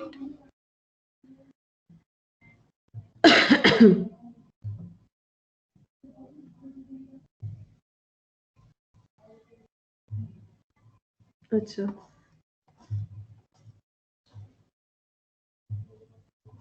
ये ओवरहेड ये मैंने करवाया है पहले। अच्छा,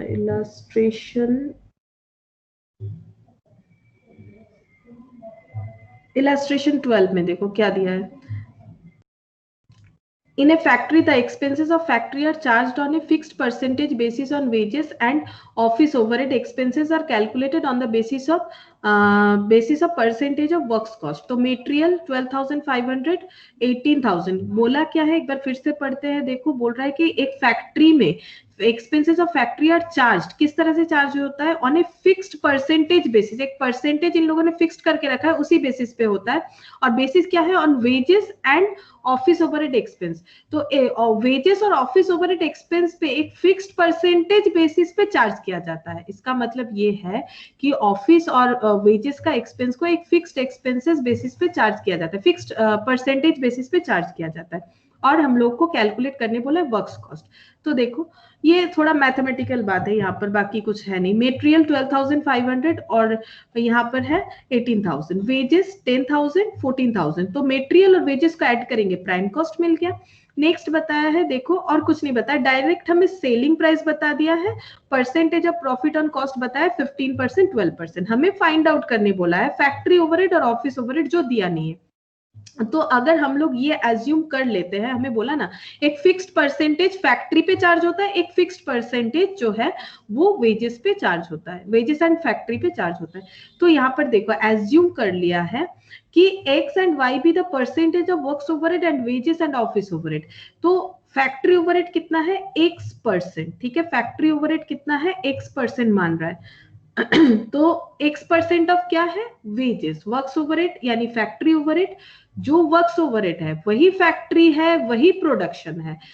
कितना परसेंट होगा, जो भी होगा वो वेजेस के ऊपर होगा। वेजेस हमारा कितना है 10,000, वेजेस हमारा कितना है 10,000। अब 10,000 पे x%, देखो 10,000 पे x%, इसका हम दिखाते हैं कैसे होगा।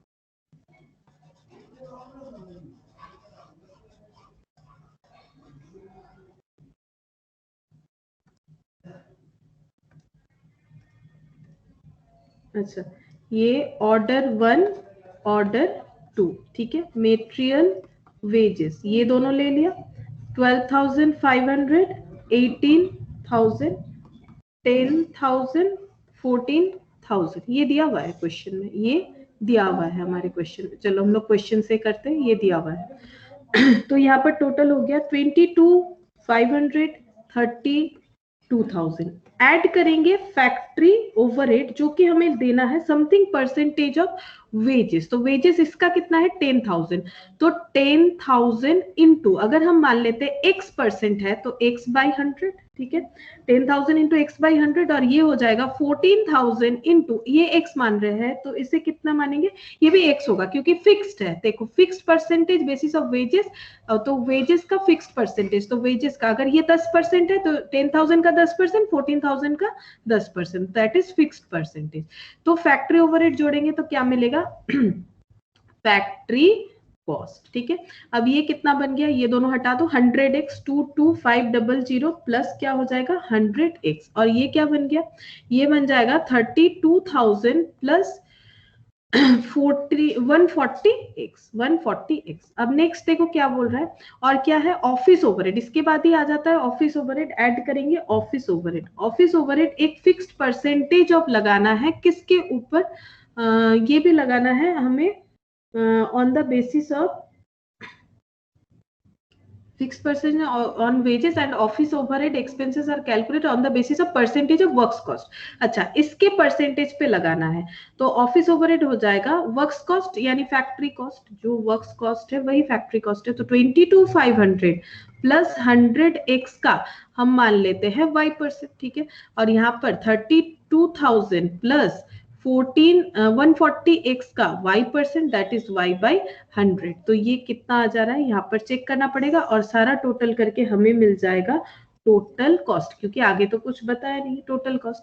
तो ये कितना है total cost, this one plus this one, तो 22,000 इसका पहले कैलकुलेशन हम यहाँ पर करके दिखाते हैं। यहाँ पर ये जो चीज है इसका कैलकुलेशन यहाँ करके दिखाते हैं। तो 22,500 और ये हो जा रहा है डिवाइडेड बाय 100, तो ये हो गया 225y प्लस ये हो जाएगा xy, ये बन गया xy।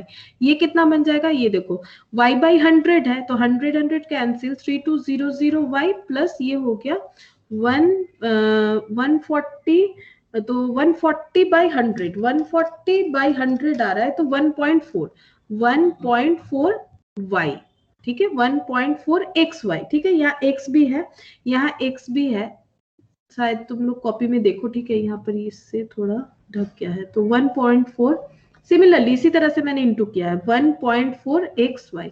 अब टोटल तो ये और ये व्हाइट कलर से जो मैंने लिखा है उसे टोटल कर देंगे। तो 22,500 plus 100x plus 225y plus xy, ठीक है। और ये 32,000, ठीक है, 32,000 प्लस 140x प्लस 3,000, ये 320 हो जाएगा, 20 हट गया ना, तो 320y प्लस ये हो जाएगा 1.4 xy, 1.4 xy, तो 100x xy 225y 225y और 22,500 और यहाँ पर आ रहा है 32,320y और 1.4 xy और 140x। अब तुम लोग सोचोगे इतना टफ, ये टफ नहीं है। देखो अब क्या होता है, अब यहाँ पर देखो ये थोड़ा टोटल करना जो हमें ध्यान देना है। हमें सेलिंग प्राइस बता दिया है सेलिंग प्राइस बता दिया है, प्रॉफिट परसेंटेज ऑन कॉस्ट बता दिया है। तो तुम लोग इससे मुझे कॉस्ट बता सकते हो, मैंने बहुत बार सिखाया है कि 15% बता रहा है ऑन कॉस्ट, तो ये 15 प्रॉफिट और 100 कॉस्ट हो गया। तो percentage of profit on sale बता दो इससे मुझे, प्रॉफिट ऑन सेल कितना होगा। 15 अगर प्रॉफिट है, ये अगर कॉस्ट है तो 15 प्रॉफिट रहेगा, सेल प्राइस कितना हो जाएगा 115, और इस केस में कितना होगा 12 प्रॉफिट है और कॉस्ट कितना है 100 है, तो सेल प्राइस कितना हो जाएगा 112। ये तो मैंने सिखाया ना तुम लोग को, 15 बाई 1 बाई 115, 12 बाई 112, ये हम हर क्लास में बोलते हैं, कॉस्ट में, अकाउंट्स में, सब जगह ये चीज बोलते हैं। तो अगर हम लोग इस पे ये सारा परसेंटेज लगा देते हैं तो हमें टोटल कॉस्ट मिल जाएगा। तो देखो 44,850 इंटू 15 डिवाइडेड बाई 115, तो ये कॉस्ट जो आ रहा है ये कॉस्ट है, इससे हमारा प्रॉफिट निकल के आ जाएगा, ठीक है। इस पे अगर हम लोग लगाएंगे तो प्रॉफिट निकल के आ जाएगा, हम लोगों को कैलकुलेट करना पड़ेगा कॉस्ट। अच्छा तो चलो कैलकुलेट करके दिखा देते हैं कॉस्ट कैसे कैलकुलेट होगा।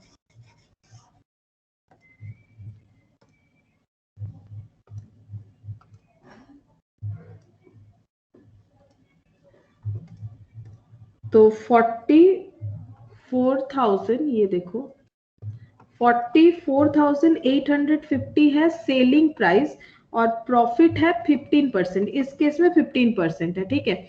तो 15% ऑन दिया हुआ है कॉस्ट, तो 15 अगर प्रॉफिट है 100 कॉस्ट है, तो प्रॉफिट प्लस कॉस्ट मतलब सेल प्राइस होता है, तो ये 115, तो प्रॉफिट कितना हो गया 44,850 इंटू 15 बाई 115, तो इससे हमें प्रॉफिट मिल जाएगा।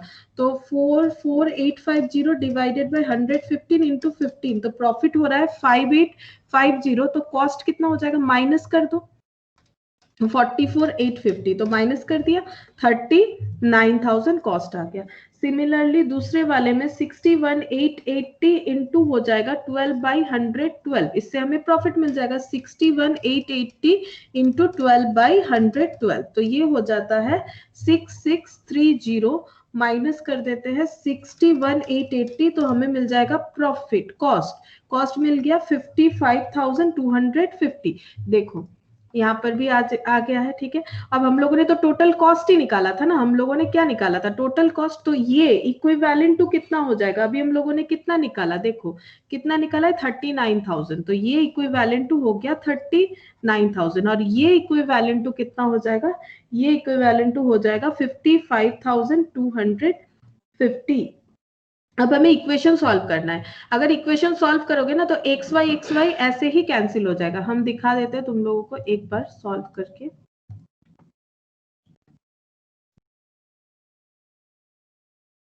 100x plus x y plus 225y plus 22,500 equal to 39,000, और 140x plus 1.4xy plus 320y plus 32,000 equal to 55,250।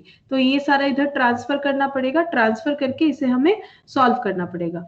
तो ये देखो कैसे किया है, इक्वेशन 1 ले लिया है यहाँ पर, ठीक है, यहाँ पर इक्वेशन 2 ले लिया है, और ये माइनस करके साइमल्टेनियस मेथड यूज किया है। ऐसे कुछ से इंटू करो, ये पूरा इक्वेशन को ना 1.4 से अगर हम लोग इंटू कर देंगे, ये फर्स्ट वाले को अगर 1.4 से इंटू कर देंगे ना, तो ये एक्स वाई पोर्शन कट हो जाएगा, यहाँ पर भी ये 140 हो जाएगा। देखो 100 इंटू 1.4, तो देखो ये 140 बन जा रहा है, 140x, ये बन जा रहा है 1/4xy, 1.4xy, 225 इंटू 1.4 कर लो तो देखो 315y, ठीक है। और ये इधर माइनस कर लेते हैं, फिर 1.4 से इंटू करेंगे, तो 39,000 माइनस 22,500 आना चाहिए 16,500, ये इधर ट्रांसफर होने के बाद इंटू 1.4, तो ये हो गया 23,100। अब देखो 140x, इसमें कुछ नहीं करना है, इसमें इंटू 1 से करना है, ठीक है, तो एज इट इज रहेगा 320y, और ये माइनस हो जाएगा 55 ये कितना आया है 55,250 आया है, ठीक है, 55,250 आया था, माइनस 32,000, तो ये हमारा 23,250 डिफाइन कर रहा है, तो ये माइनस माइनस माइनस माइनस, तो जितना बड़ा दिख रहा था वैसा कुछ है नहीं, तो ये हमारा वैल्यू हो जाएगा 23,100, ये 150 आ गया, और ये आ जाएगा 5y, ठीक है, दोनों माइनस से माइनस कैंसिल कर देते हैं, तो y का वैल्यू कितना हो गया 30, y आ जाएगा तो x भी कैलकुलेट कर लेंगे, तो y का वैल्यू हो जा रहा है 30, दैट इज 30%, और x का वैल्यू 75% आ जाएगा। तो ठीक है, हम लोगों ने मेन सारा क्वेश्चन कर ही लिया है, और इसमें कुछ बाकी भी नहीं है, ठीक है, 2-4 बाकी है, सिमिलर क्वेश्चन है, तुम लोग एक बार इसे देख सकते हो, ठीक है, ये देख सकते हो। उसके बाद सेम क्वेश्चन ही है, किस तरह से वो कुछ अपॉर्शनमेंट का है, सिमिलर बेसिस देखना है, तो डिफरेंट टाइप ऑफ क्वेश्चन हम लोगों ने कर लिया है। तो आज हम लोग इतना ही करते हैं, तो हमारा ओवरहेड भी कंप्लीट हो गया, ठीक है।